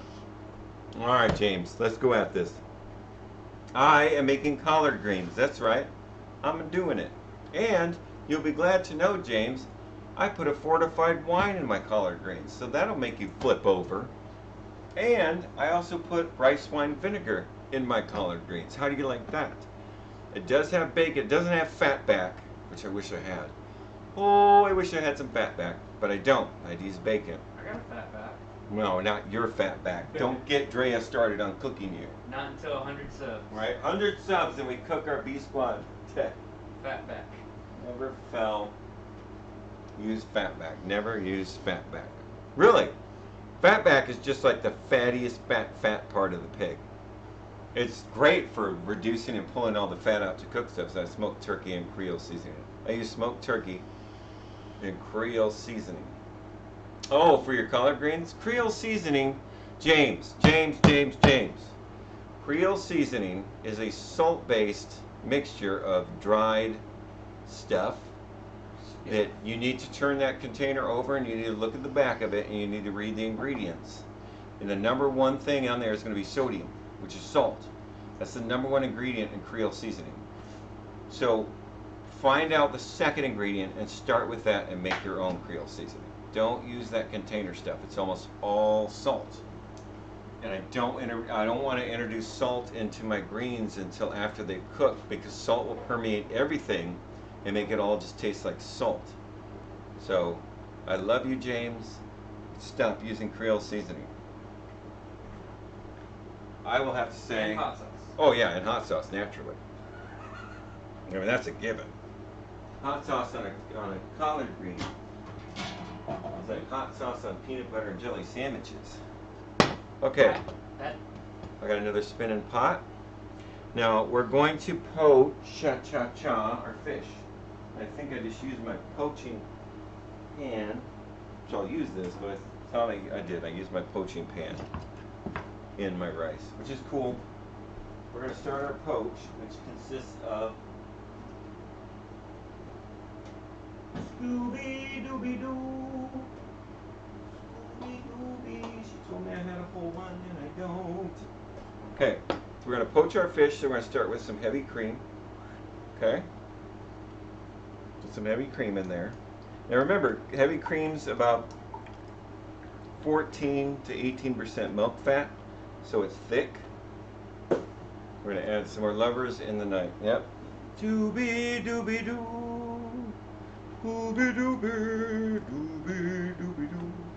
So, what are you making? I am making a poached coconut pangasis or whitefish. You can use cod. You can use, and there's my coconut milk on top of smoked basmati rice with a pico de gallo that will burn your face off, and mango. And then I'm going to do a creme fraiche on top. And then a little cilantro. It's going to be a very, very pretty, very, very tropical, very, very Bahama type, Caribbean type dish. Coconut milk, yes. And I always get the premium, don't get the light, because light's just coconut milk. This is coconut milk with water. So if you want to make regular light coconut milk, get this, add water. Here, coconut challenge, drink it for a week. Really? Coconut challenge, drink it for a week. No, no thank you. I know. Subs. What did the greens come in today? What? What did you say? Oh, 50 subs and I'll do the coconut challenge, drink it for a week? No. That I have such a sensitive stomach that if you put anything in it that isn't gonna settle with me, Dude, lie. I'll Lie just for be dead. longer. I'll just be dead. So I want to add, because I put heavy cream in there and I put milk, I want the consistency. I just want to add a little bit of milk to it. Remember, all we're using it for is to poach the fish. We're not using it as a base or a sauce, so we're trying to get something that'll give us a nice simmer that we can throw the fish in. So I want to add a little Marsala wine to it. Oh, thank you so much, James. You freaking rock star, you. You are awesome. You're a player's player. Player's player. Thank you, Captain. I appreciate it. Runs da na na na na. So I put some Marsala in here. Okay. And then I want to put what did I say I was going to put in there? Marsala and Mongol? what? No, that's later. It should be good right here. I think this is where we're at. I was going to add some red pepper flake to it. Rice wine, right, thank you. But I don't know if I want to add the rice wine to it. Because I think that the collard greens have enough rice wine in it. Yeah, that's what I want. I could just taste the Marsala. It tastes like Marsala ice cream. That's the best way I can explain it to you. So I got coconut milk, Marsala, and heavy cream. And that's what I'm going to simmer, or I'm going to poach my fish in. So I want to get this on the stove. What? James, don't make that. No. Sorry, James. You aren't tasted it. Marsala ice cream. You know what? Our Marsala ice cream would be freaking amazing. With a coconut Marsala ice cream, you would kill somebody for it. Thanks, James. Thanks, James, for the Bob Ross faces. James. I'm telling you right now, I just tasted it. That would make an amazing ice cream. If I ever go on like Iron Chef or something, I'm doing that. I'm making coconut Marsala ice cream. And they'll go like, hey, champion of everybody, you are the winner. Oh, that smells. I think I need to turn my heat down a little bit. Smells good. Yeah. It looks good too. Turn that heat down a little bit. I don't like the sound it's making. You got me on the stove cam? No, you just sitting there with your B squad, thumb up your butt. I can't see anything. You shut up. Oh, I can fix that camera. All right, fine. You guys want to see this? Yeah, show it to us. Look at that. Look at that. That smells great. Doesn't it? Look at the big chunks of bacon in there. Just James approved? Huh, James? Is that James approved? I had a tuna wrap. Nice. I make sandwiches for dinner. Simple and tasty. Yes, James. I can't taste through the screen. That's true. James having his Honey Nut Cheerios. So that I'm going to set aside. That. Oh, that's done. Oh, that's perfect. Oh, I love it. Going with my milk. 4 cups. All right, we're going to turn our. Now we don't want to attack heat to this milk mixture because I don't want it to boil because the heavy cream and heat will instantly go brrr all over your stove. It'll go from not moving to everywhere. So if you're not a good stove watcher, it's best to just gradually bring that heat up. Because if the outside gets really hot and it will just immediately go everywhere, all over your stove. So you gotta be super careful when it comes up to heating any kind of cream. You have to be careful. Just remember that. And I'm gonna dispel a myth right now. And if anyone's watching that believes this, I'm sorry. And if anyone has ever told anyone else that this works, I'm sorry, but it doesn't. There's a rumor out there that if you take a wooden spoon and you stick it over the top of a pot, that it can't boil over. I promise you it will boil over, and then you can clean your stove. That doesn't do anything, and their theory is that the wooden spoon will pop the bubbles that are coming up, but it doesn't. It just, eventually it wets this part, and then when it wets this part, it just goes over the top and wets the whole stick, and then goes all over your stove. So now you get a wooden spoon to clean, and you get your stove to clean. The only way you can keep a pot from boiling over is to keep an eye on it. That's the only way it works, okay? So don't use the wooden spoon trick. It doesn't work. And if anyone tells you to use the wooden spoon trick, tell them no. That's not how that works, okay? Outa, I got in 4 putts. It's at 4 putts out of 5. Outa, boil it in the microwave. No, Drea, wrong. You know what? If I ever owned a cooking school, my first student would have to be Drea, just so I could stand in front of the class and go, "No, Drea." Even if their name wasn't Drea, that's what I would say to them. I think you'd have to learn her full name I know. Microwave cooking. Drea, stop it. The only thing the microwave is good for is melting Philadelphia brand cream cheese. That's true. Here's a good culinary story. I was in culinary school. It was like first semester, and they have basic food prep, which is like class number 1. Yes, it makes popcorn too. Not real popcorn, just microwave popcorn. But yeah. So we were giving out class assignments, and everybody had their own thing. And these 2 young guys that were working together. They read the recipe in the book, and they had a stalk of celery, and they're walking around trying to find how to ask somebody to figure out how. So they went, and I was standing next to the instructor, and we were going over stuff, and the 2 kids walk up, and they seriously wanted to know how they could get the celery seeds out of the stalk of celery. I felt so bad for them. I did. They were like, "How do you get the seeds out of this?" So, trust me, you can learn how to do this. It's not that difficult. So our milk, oh, it's starting to move. It's starting to move. Let's get our fish out. Nice and thawed out. Conveniently in little packages of safety, so they don't get on anything, which I love. I love this fish. This is my favorite fish. This is my go-to fish if somebody doesn't like fish. If somebody's like, "I don't like the way fish tastes," this is my go-to fish. What'd you say it was called again? Pangasus. Pangasus. Pangasus or sway. Sway. Yeah, SWAI. This fish is awesome, and I know they have a smear campaign going on about it, but I have never, and I've eaten this stuff for 10 years. I've eaten this stuff, and I've never had a problem with it. So we're just going to split the top off. We're going to dump the swai into this pan. Oh, it smells so good. It smells so fresh. We have swai in our store, but we usually get salmon or tilapia. The fish is horrible, and it's very greasy if you fry it. Really, James, this fish? No. I'm going to beg to differ with you. This fish is amazing, and you can fry it. You can actually use this in, I've actually made fried fish with this. I love it. Salmon is the best. Salmon is, well, then you're just talking price. I mean, salmon, if you're talking salmon, there's garbage salmon out there all day long. There's salmon out there that you wouldn't let your dog eat. But price-wise,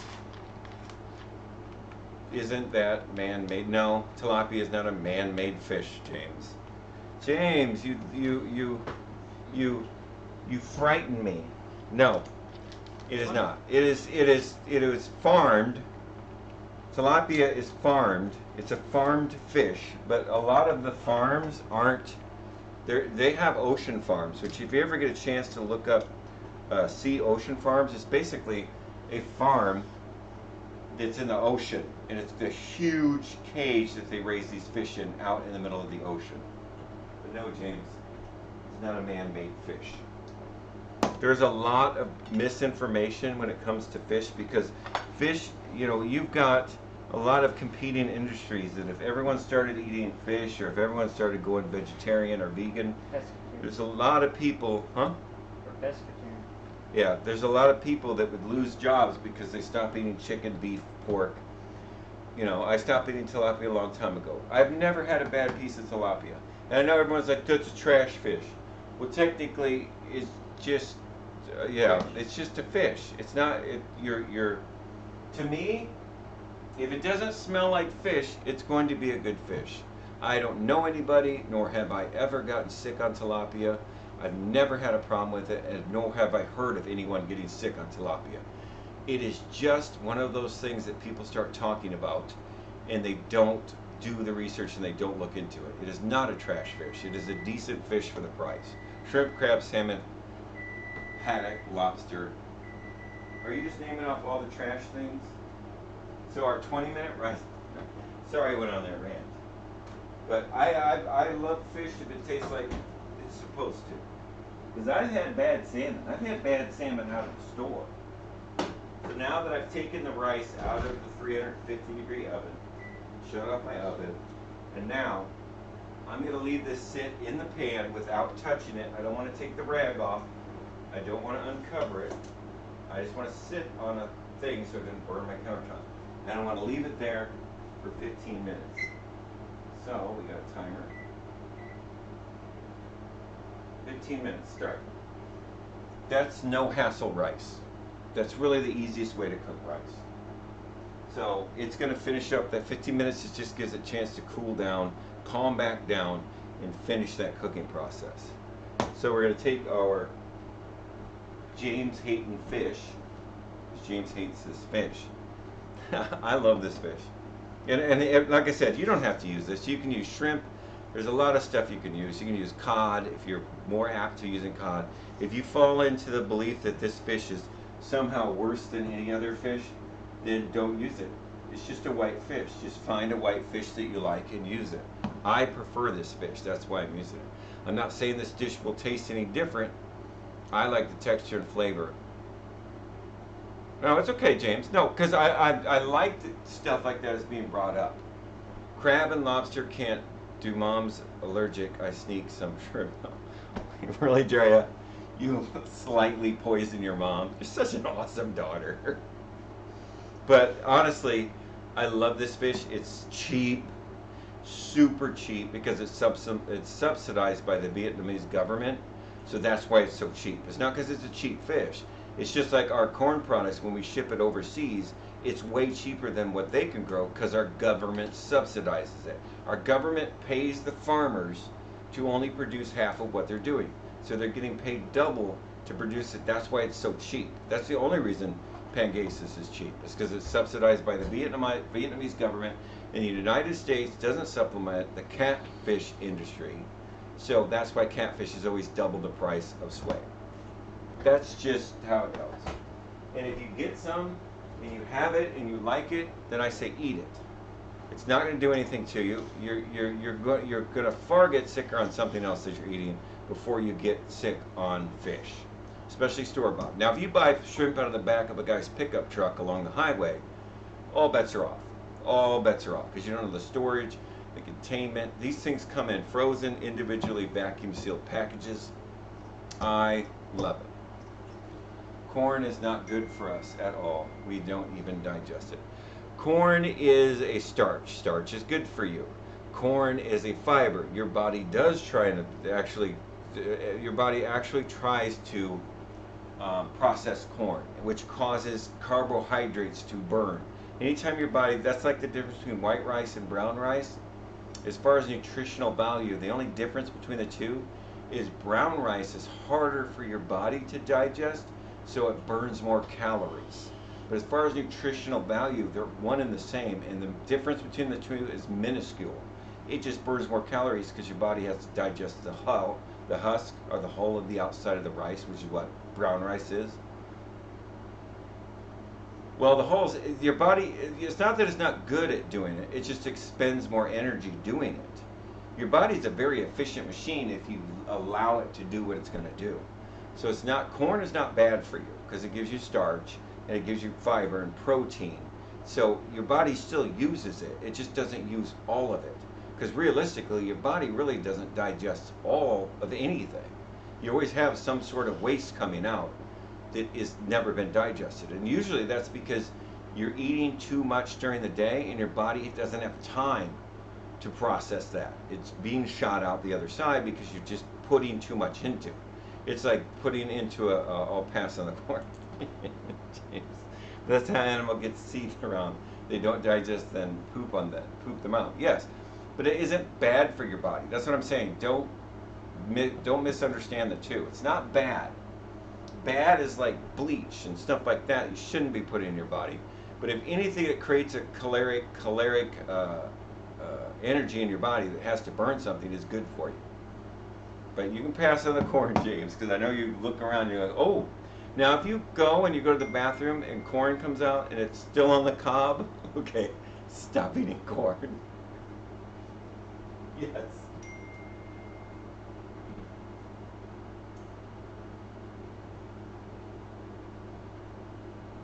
Oh, I'm getting messages. That's so cool. Okay, so we're going to take our James's favorite fish and we're going to place it in this coconut and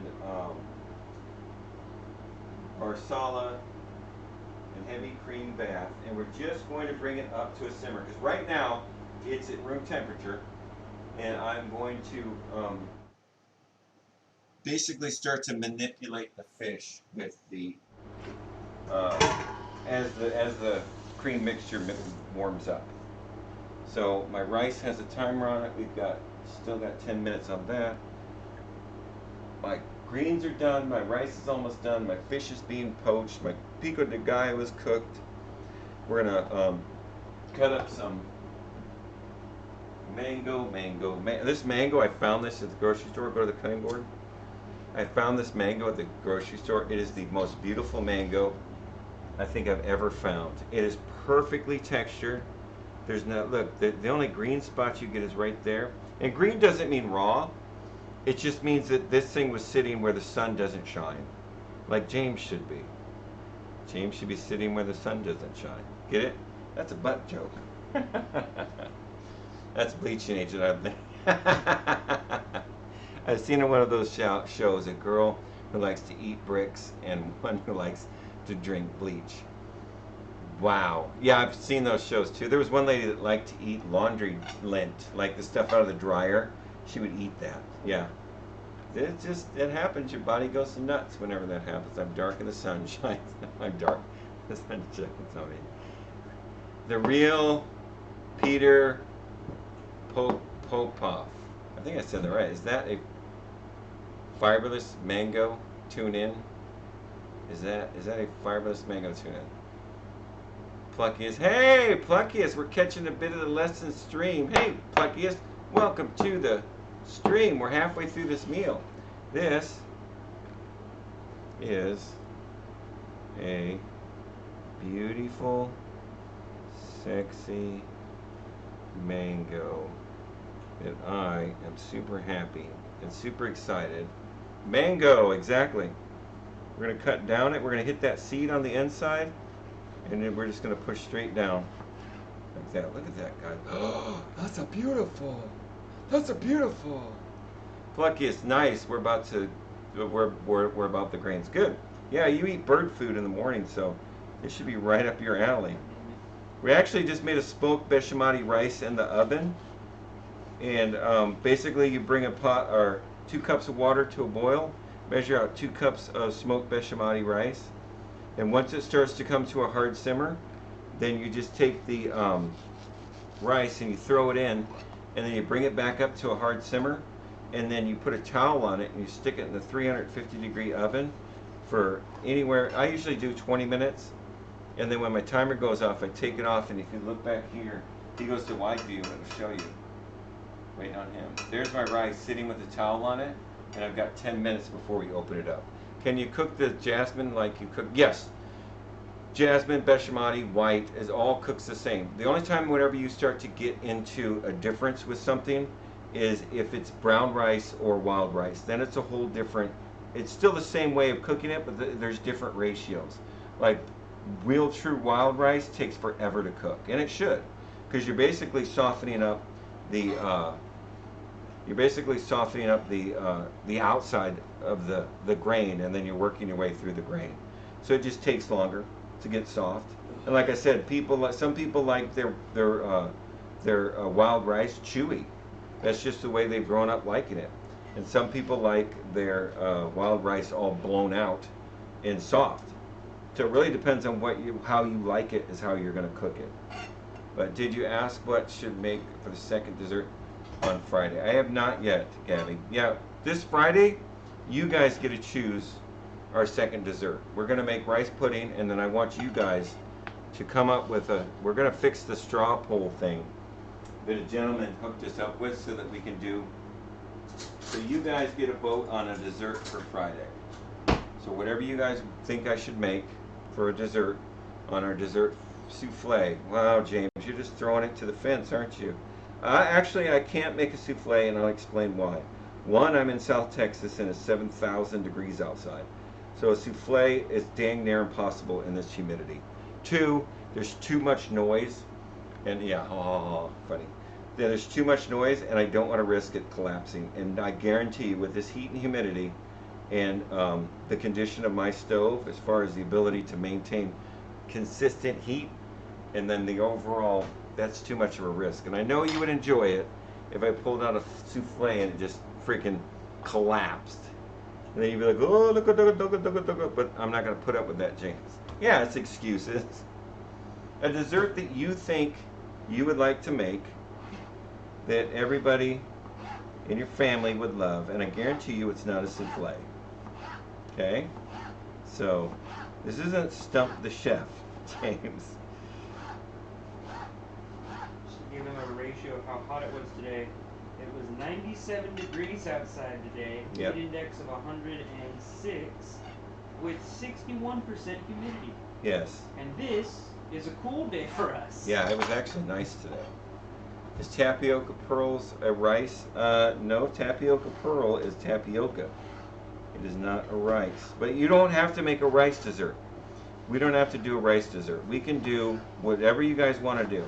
I will make rice pudding as to end up the rice thing, but I want you guys to come up with just any dessert that you want that isn't a souffle, because James is kind of a jerk.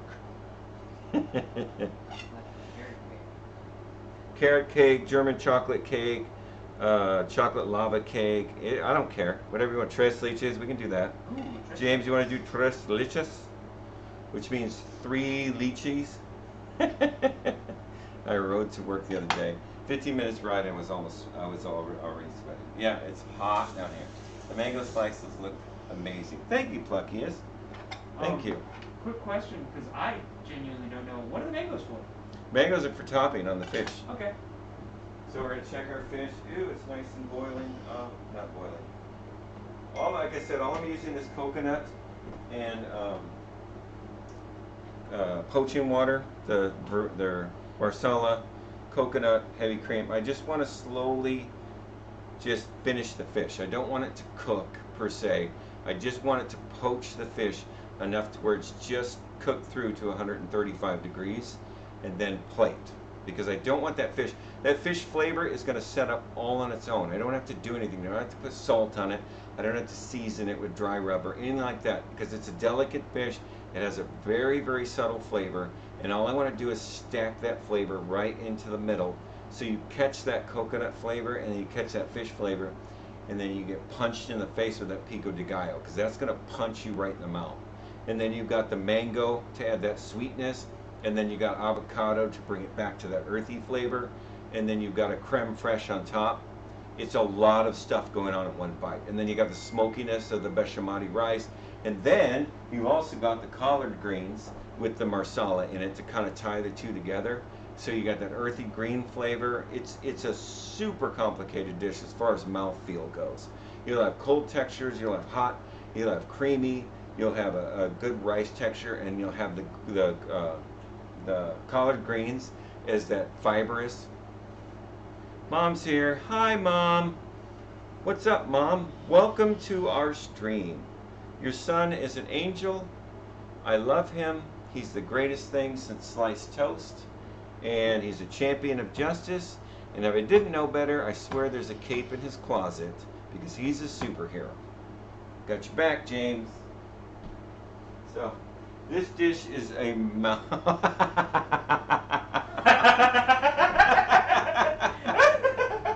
Wow. All right. I know. He's a good guy. He's a really good guy. And that's not because he gave me bits. He's just a good guy. I enjoy him coming in here, and he really gives it to me. He really pushes me around. He tries my patience, but I love him. I do. He's a great guy.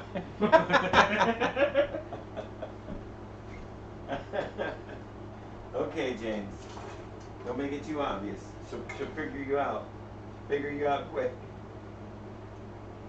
Oh, this is nice. Just make sure that the fish, whatever it may be, I choose pangasius, you choose whatever you want, or shrimp.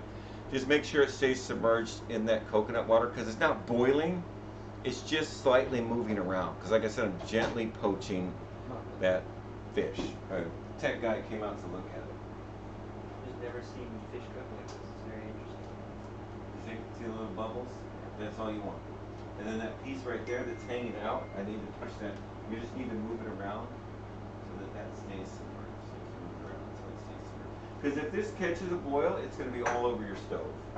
So you don't want it to catch a boil. You just want it to sit there and slightly move around to simmer that fish. Because remember, it's any white fish. I don't care what white fish you choose to use. There's my rice. Any white fish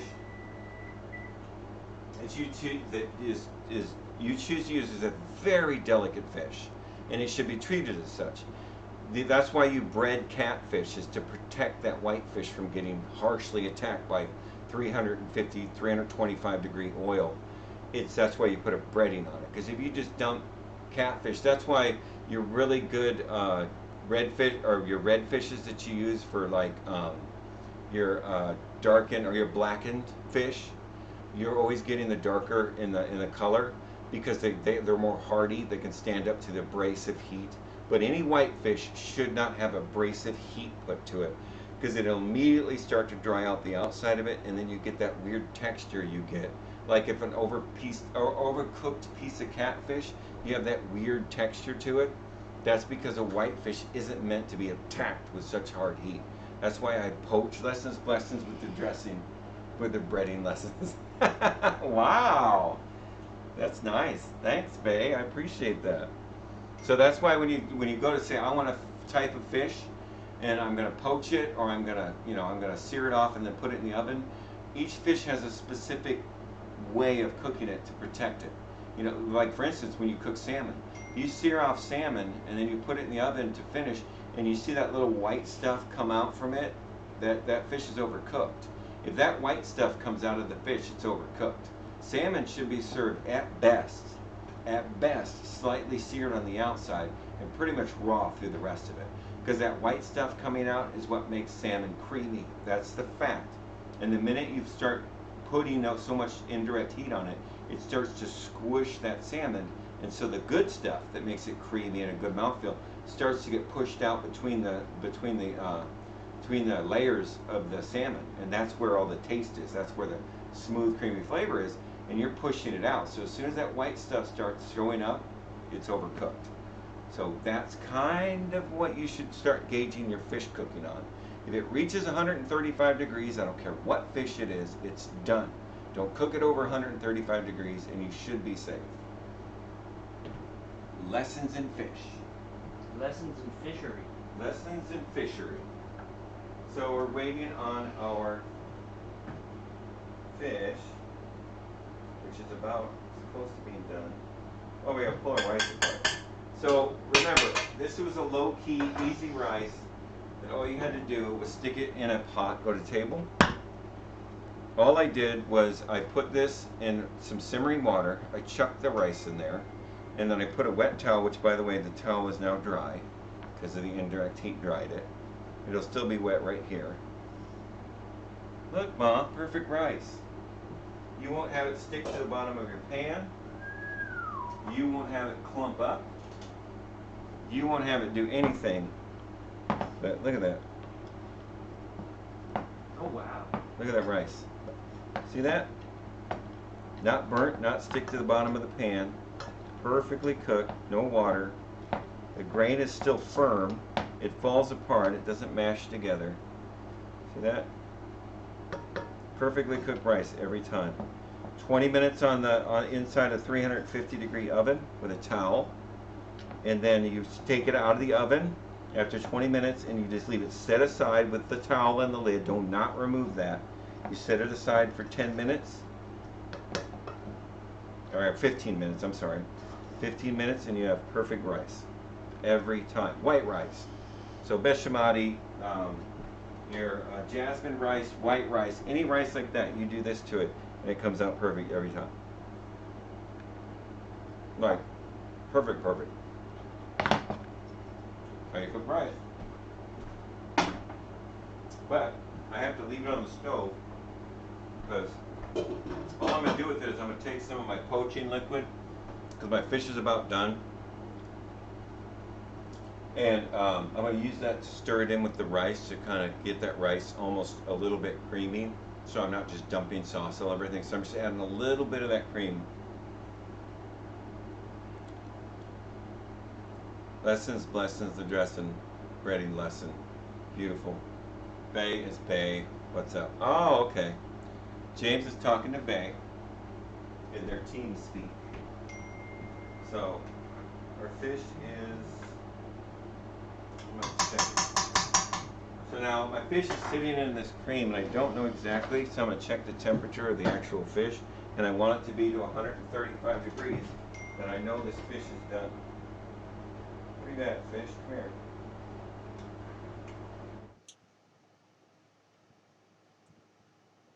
Yeah, it's done. Okay, fish is done.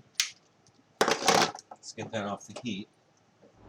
And I think we are ready for plate up.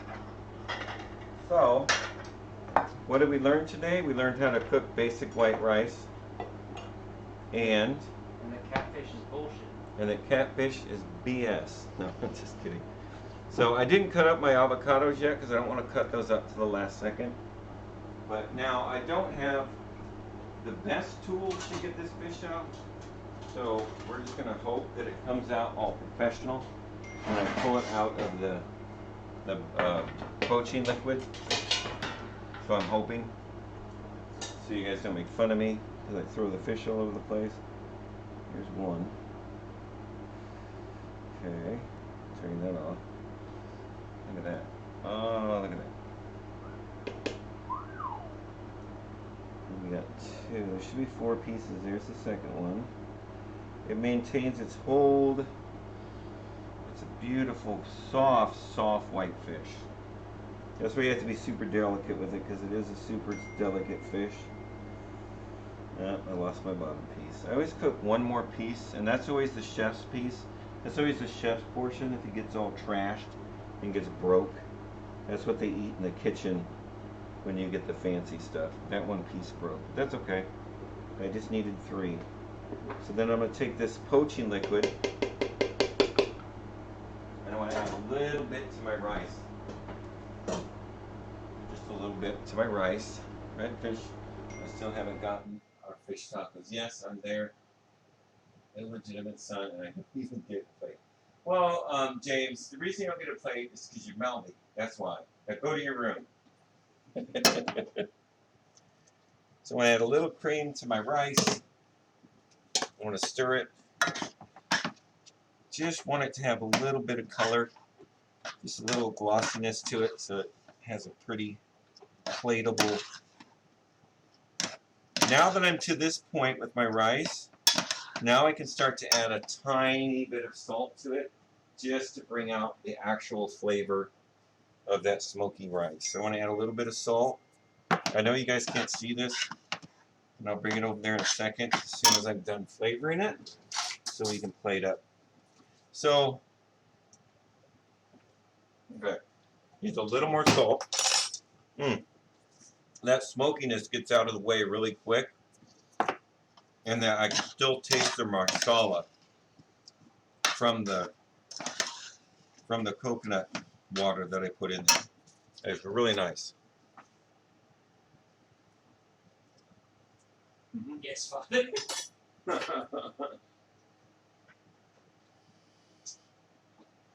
That was really good. All right, plate up. You guys ready? Hope you guys are ready. Thank you guys so much for sticking in here and helping us out in any way you can. Thank you so much, James. Thank you, Plucky. Plucky was one of the first people, I don't know if he's still in here, but he was one of the first people that I actually came and I was like, I'm going to do this. And he was the one that encouraged me to do it and fire up my camera, and get on camera and do this stuff. So I really appreciate him. Oh, this is going to be good. This is going to be so good. So we're going to take our rice and we're going to put it in the plate. Oh, this is going to be great. Good portion of rice, probably too big. That's bigger than a standard portion. Back, welcome back, Cherry. We're on plate up. Okay. Now, for this, we want to put the amazing collard greens that we made that were James approved. Oh, that smells good, huh? I said, were they? Yes, he said they were 4 out of 5. Oh, okay. So they're James approved. So we want to put collard greens. Get over there. Around.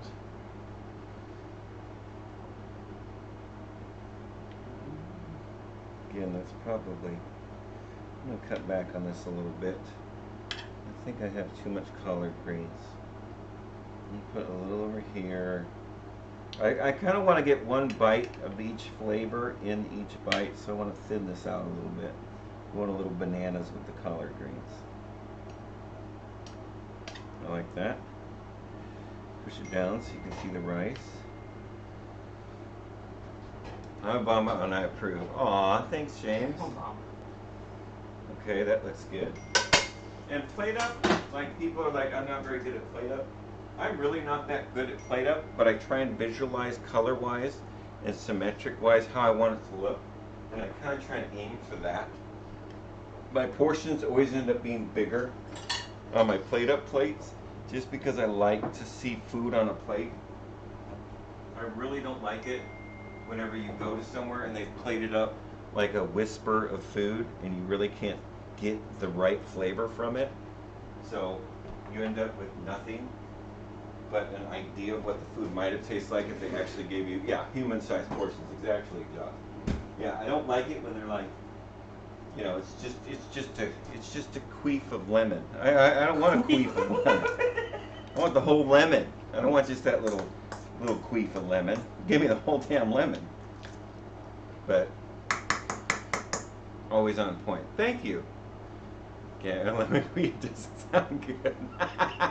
You like that, Drea? I had to give you something. I had to give Drea something because I knew if I didn't, she was getting bored. Oh my god. James, I don't think you know the definition of queef. Ooh, look at all that spicy. This is gonna be the trash text plate. Hey, I'm not that bad.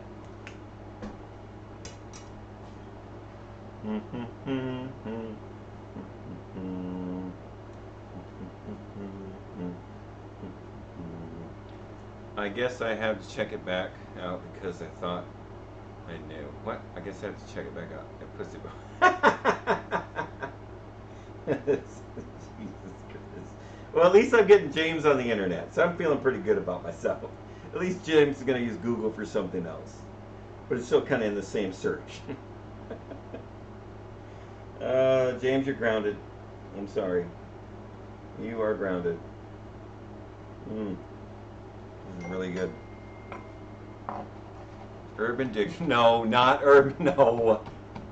No, James. Wrong dictionary. That dictionary is not real. He is devoted to C-Squad. A little cilantro. We're saving it for the end. avocado. Avocado.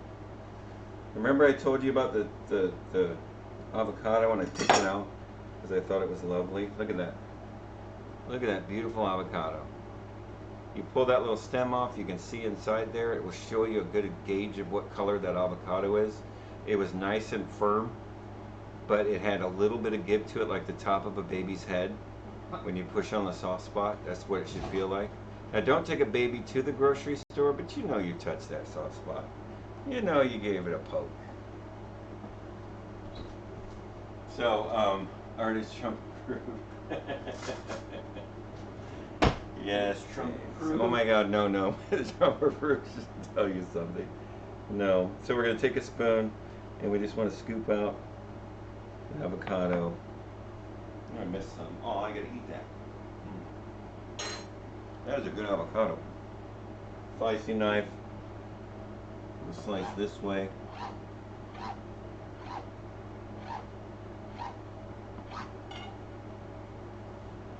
This avocado is so you can dab it on your butthole after eating that pico de gallo.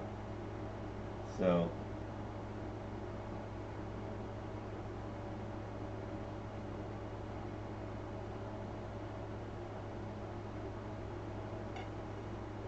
and this sweetness will help also cure the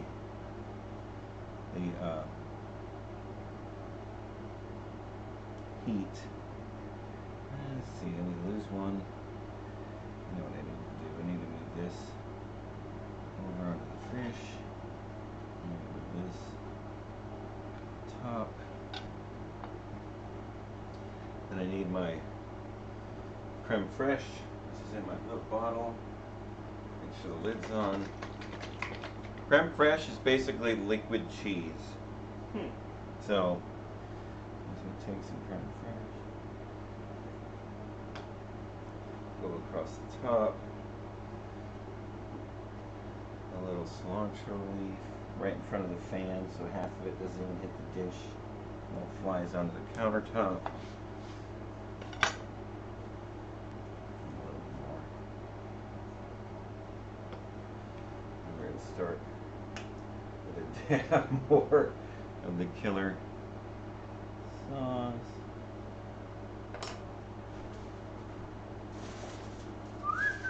Chef's been doing shots when we can't see him. For what? What? Josh says chef's been doing shots when we can't see him. Oh, God. Exactly, Josh. You are exactly right.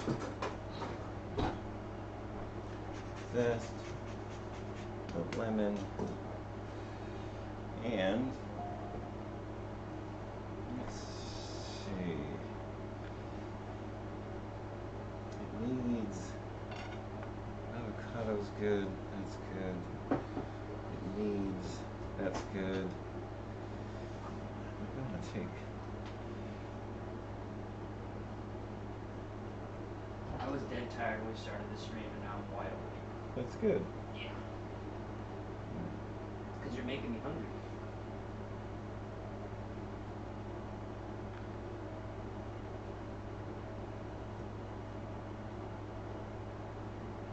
Trying to break up that.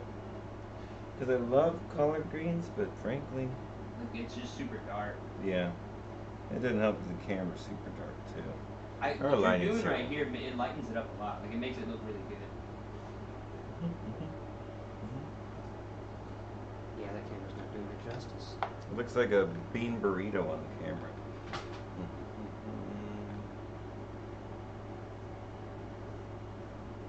Yes. Yes, Drea. Scarecrow. You know. Scarecrow. That's right, James. D Squad Tech. What? How do I keep getting lower? That's Jay. Josh, he's the one who's throwing you into the soup. If I had to plate this up again, I'd probably plate it up a little different. I think it's bulky and it's heavy, but I'll take it just because it's what I plated up. But I would try and plate up a little bit less heavy-handed. But I'll take it. They can't all be winners, right? I think it looks good. It does. It's not bad. And the flavor, I think I should have taken and moved my collard greens under the rice. so the rice were more on top of the collard greens, so it wasn't so dark around the outside. It kind of looks like a bloomed flower, which I don't really mind. But yeah, D-Squad Tech, bad video quality. That's why he keeps getting demoted. But we're gonna take a picture of this and then we'll post them on Instagram and Facebook and everywhere else so that you guys can see what it turned out like. Yeah, we got lighting problems and we're trying to fix them. But our intentions are always good, but our actions always fall short because you really don't know until you get it actually out and then people start looking at it. But yeah, if you see something like the volume's weird or something like that, please let us know so we can fix it, so that we're able to go back and look at stuff and make it better for you guys. But that is a pico de gallo smoked bechamati white fish in a poached coconut and marsala with a jalapeno green. Looks like a typical South Texas portion. Looks like typical South Texas. Yeah, it does. Lightning is tough. Yeah, it is tough. I actually cleaned out the area just for for you, Mogar, in case you didn't notice. There's more room at my computer now. So let's take a picture of this just so I can eat some. Tell you guys what I did, what I wanted to change. I like it. I wish my plate up was cleaner. That's my only complaint to it. It's a little bulky for me. But like I said, I have a problem with my plate ups because I always put enough food on because I love the rice. So I'm like, good rice portion. And then by the time you stack everything else up on it, gets heavy-handed. But I like the dish. It looks better in person once I take pictures of it. Maybe this might help. This might help you guys a little bit. Yeah, that's better. Yes? Yeah, it's a little better. That's Is a that lot better? So that is that better? It looks better on my end, on both screens. Yes? The So, color just so dark, but everything else is really good. let me get my camera. Where's my phone? There it is. I'm gonna take a picture. And like I said, we'll post these on I sent all the pictures I took to Gabby. oh cool. I'm trying to get better at that one at Tech. Take it from 3 angles.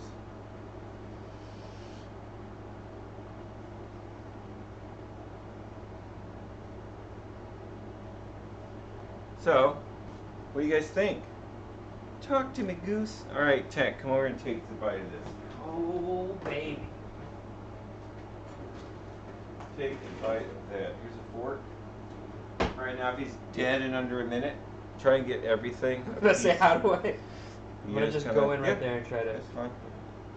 Get some fish. You didn't get any This fish. fish right here. Calm down. Fish, avocado. Get some kale. Collard kale. Get that fish back on there. Stick your dirty ass Mexican fingers in there. Well, they're only half Mexican, so. Alright. Moment of truth. Mm. That's really good. Oh! There's a lot of pico in there. I'm gonna try some with mango. Woo! It's spicy, but it's.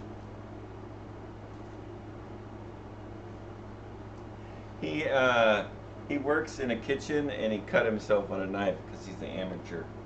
I didn't cut myself on a Amateur. knife. I cut myself on the table. Amateur. I cut myself, not cut myself something shouldn't cut me. Jesus Christ. Did you get some mango in there? I'm very cool, right? Yeah, I know. I'm gonna try it off the less pico side. Oh, See I how want did? more of that pico. Mm. That's really good. Finger licking good. Oh wow. Okay, I love it. It's got heat. It starts out, the mango's the first thing that hits you. And then you start to taste the collard, and then here comes that pico to slide through and give you that nice warm heat. And then you start to taste the bechamati smoke, and then you start to taste the coconut shrimp, or coconut fish. That's perfect. That's how you want dishes to stack. You want it to go from one end to another. You don't want it to taste all the same. You want it to take you on a little trip. So, wow, we did it. I like it. Like I said, I don't like the plate up. I'll work on my plate up because that's ugly. But it's bulky. That's what I don't like about it. It could have been prettier. All the other ones you've had have been really nice. Yeah, there's nothing wrong with this. I know I could do better on a plate up. But I'm the first one to admit when I do something that I don't like or that isn't what I want. The flavors are great. I think I nailed the flavors. I just don't like the plate up. But I'll get over it because I have another dish tomorrow to plate up. And the next day. And the next day. But as far as flavor goes, this thing has six distinct flavors in it. Mm-hmm. Pico's first. And last. Mm-hmm. And the heat from that pico just carries through the whole mouth. I really like this. And it tastes that smoky basmati at the end. I would eat this. You are eating. I'd be like, no, if I went to a restaurant and they had this, I would eat it. I would say fix your plate up, but oh, so yeah.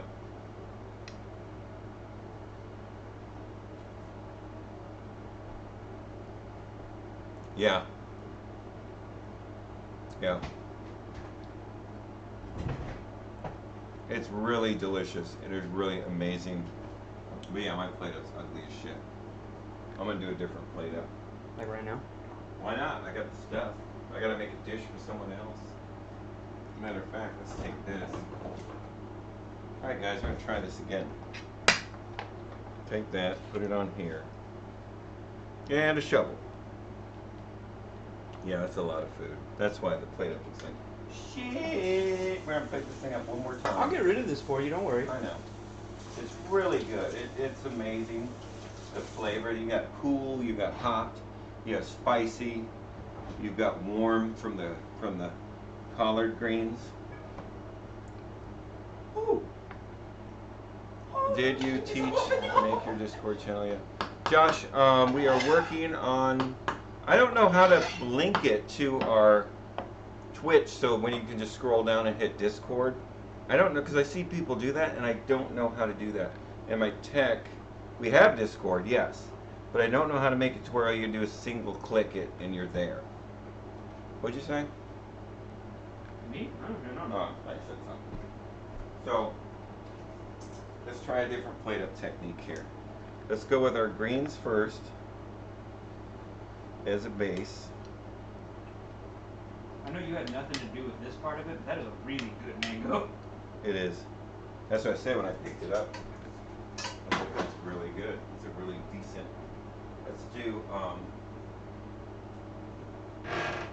this. I have a different idea, folks. I have a better idea, folks. Folks. Folks. Folks. Folk singer. Folk singer.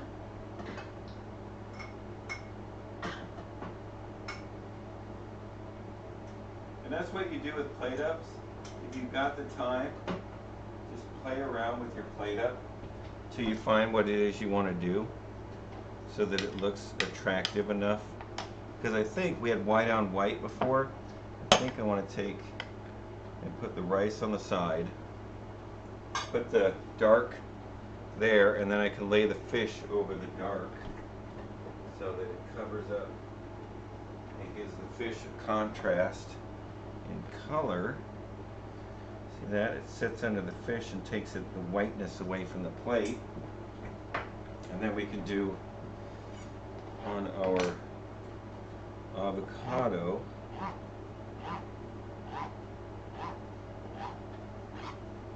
Spread that out. Curve it.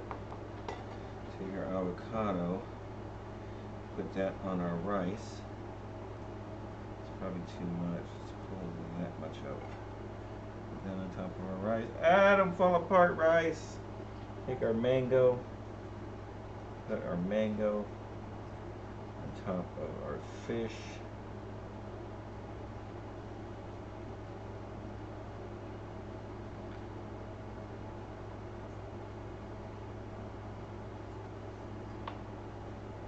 take our Pikachu. Wait, now I think I want to hit it with the, because I think the problem is my plate is white, so I'm going to hit this with the creme fraiche. Then I want to hit the pico across the top.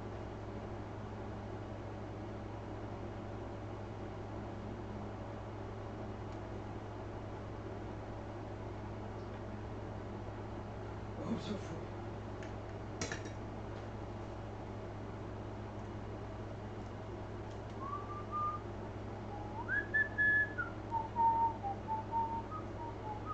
Good, find good leaf. Find a good leaf. Find a good leaf. Find me a good leaf. Pretty leaf. A leaf. There we go. It's a good leaf. There.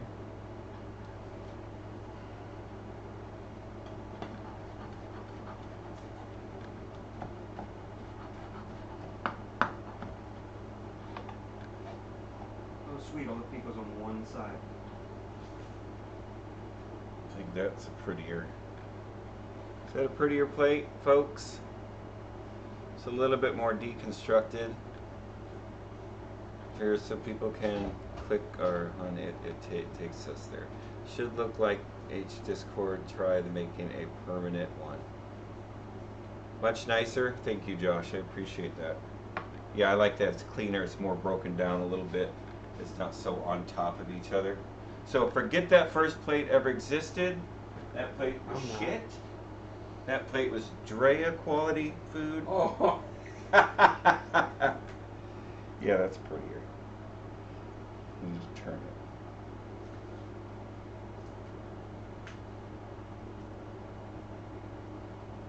it. I'm kidding, Drea. I'm sure you make awesome food. Or not. Yeah, that's a prettier plate.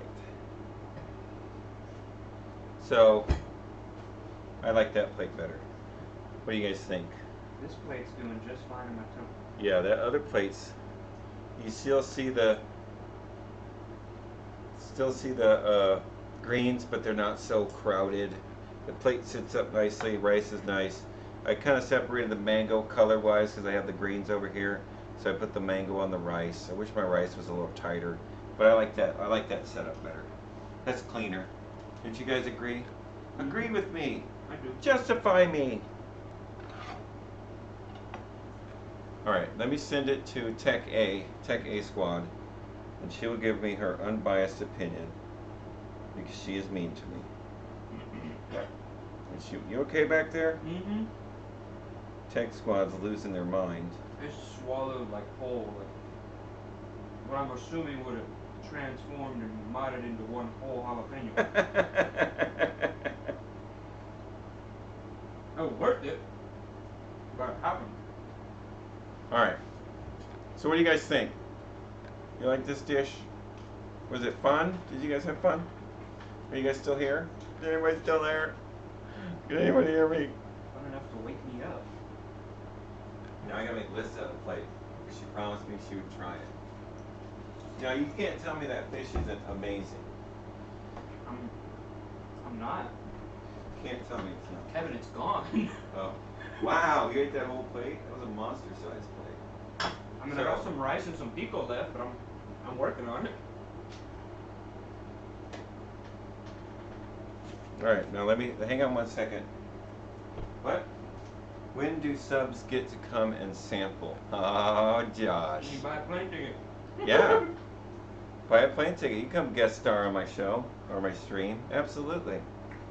I'll even put you up. Hang on a second. Listen.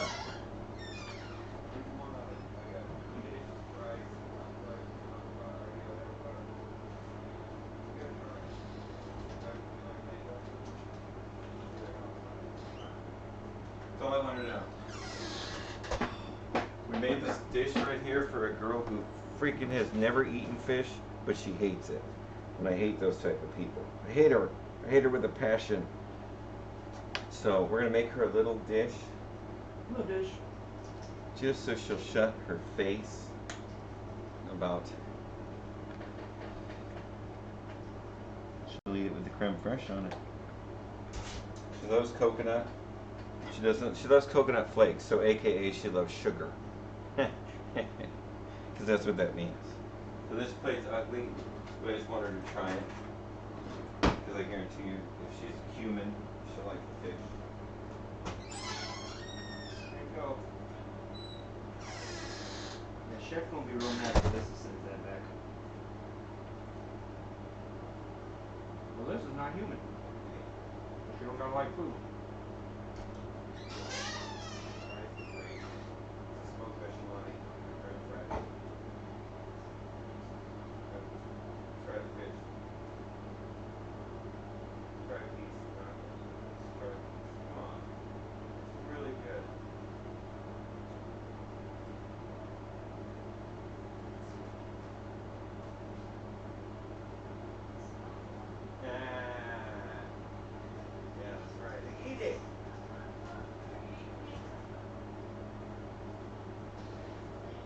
You don't like it? She said it's not horrible, so that's the best as I'm gonna get. And I'm proud of that. Usually she's like, I don't like it. She's from a small town. Yeah, you did. So, what, Drea? What's wrong? Why are you wowing? What's wrong? You okay? You need a hug? You didn't like my dish? Look at it. It's freaking beautiful. Oh, I know. She has no. Her idea of a good meal is fish stick, Totino's pizza rolls. So trust me, to even get her to take that bite was an amazing victory for me. I know.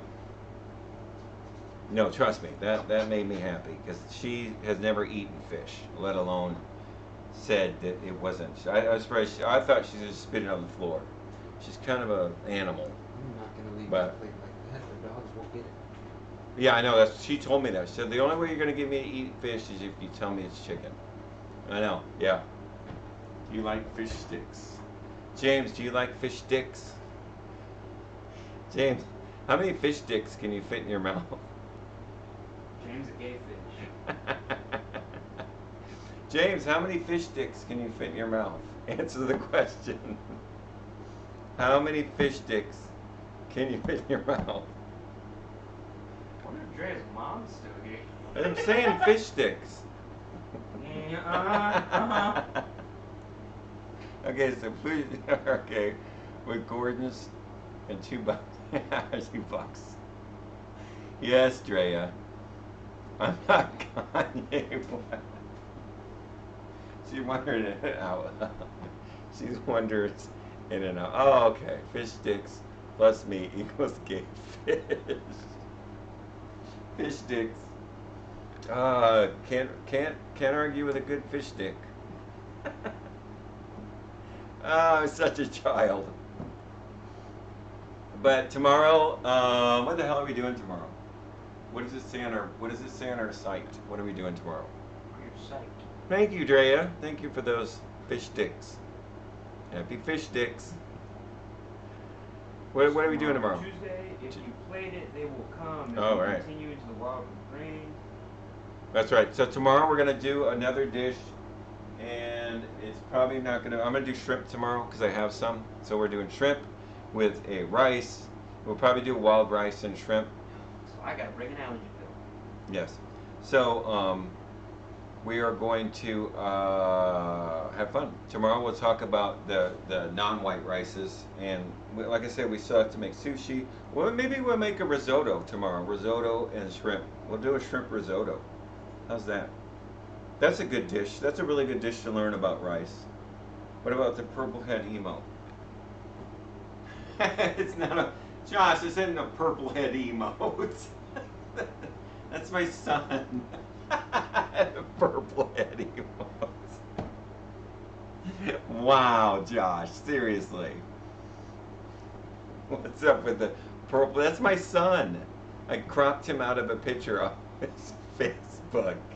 You're a rotten person.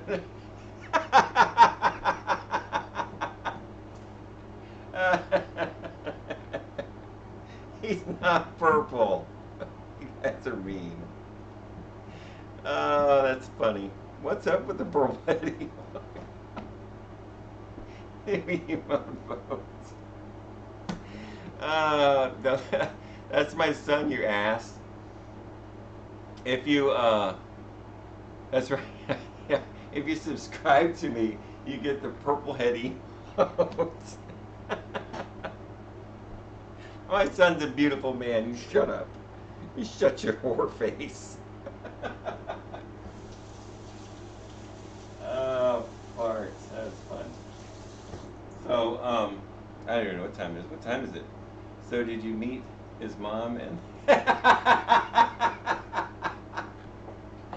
Wow. Yeah, he's not an Oompa Loompa. He's 6'5". So he's the worst Oompa Loompa ever. He's a Goliath. Yeah. Now look, now you upset Gabzilla. She's gonna take it out on you, Josh. Goliath Oompa. Oh, he's not a Goliath Oompa. He's like Will Ferrell in that Elf movie. Oh God. I know him. I know him. Santa. That makes you Santa. Yeah, that makes me Santa. So I'm feeling That good is horrifying. about that. So tomorrow we're gonna go and do shrimp risotto, and then Wednesday. If you guys look at the schedule on Wednesday, I'm not even gonna tell you because you can go look at it. Look at what we're doing on Wednesday. Go look down. Look down at what we're doing Wednesday. And then Friday, the dessert. I love the caption. I made that up. I just sitting there this morning finishing everything, and I come up with that. Oh my Isn't that God. funny? I just scrolled down and immediately facepalm. Yes. And then I showed Gabtilla, and she goes, "Oh, that's funny. All you see is Monday." No, you got to scroll down on my page. Are you on your phone, Drea? Because I don't know if it shows up on your phone. But you got to go to my main thing, and it'll show you my week schedule. If you scroll down past the other stuff, you'll see the schedule. And then none of the other ones says which It's because it day. says No, it Monday, shows and then the next one says 14, 15, or 0, 14, Oh. 0, 15, yeah. Oh. I don't say the days next one. Oh, I don't know why it doesn't, because my Tech A is now demoted to Tech B. Fuck yeah. Yes. So, yeah, 015 sushi, that's Wednesday. Sushi, bless you. That's Wednesday.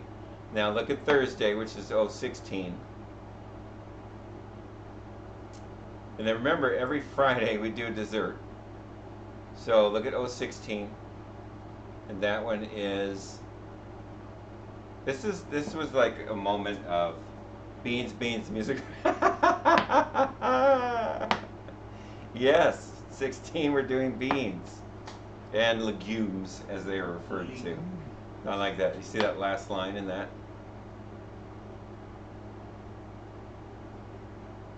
Jesse, What? do you see the last line in that? In the... In 016? Let me see. We're Yes. going to two... God damn it, Ted. Now look at Fridays. Look at 017. It's by far. I didn't get past the first line.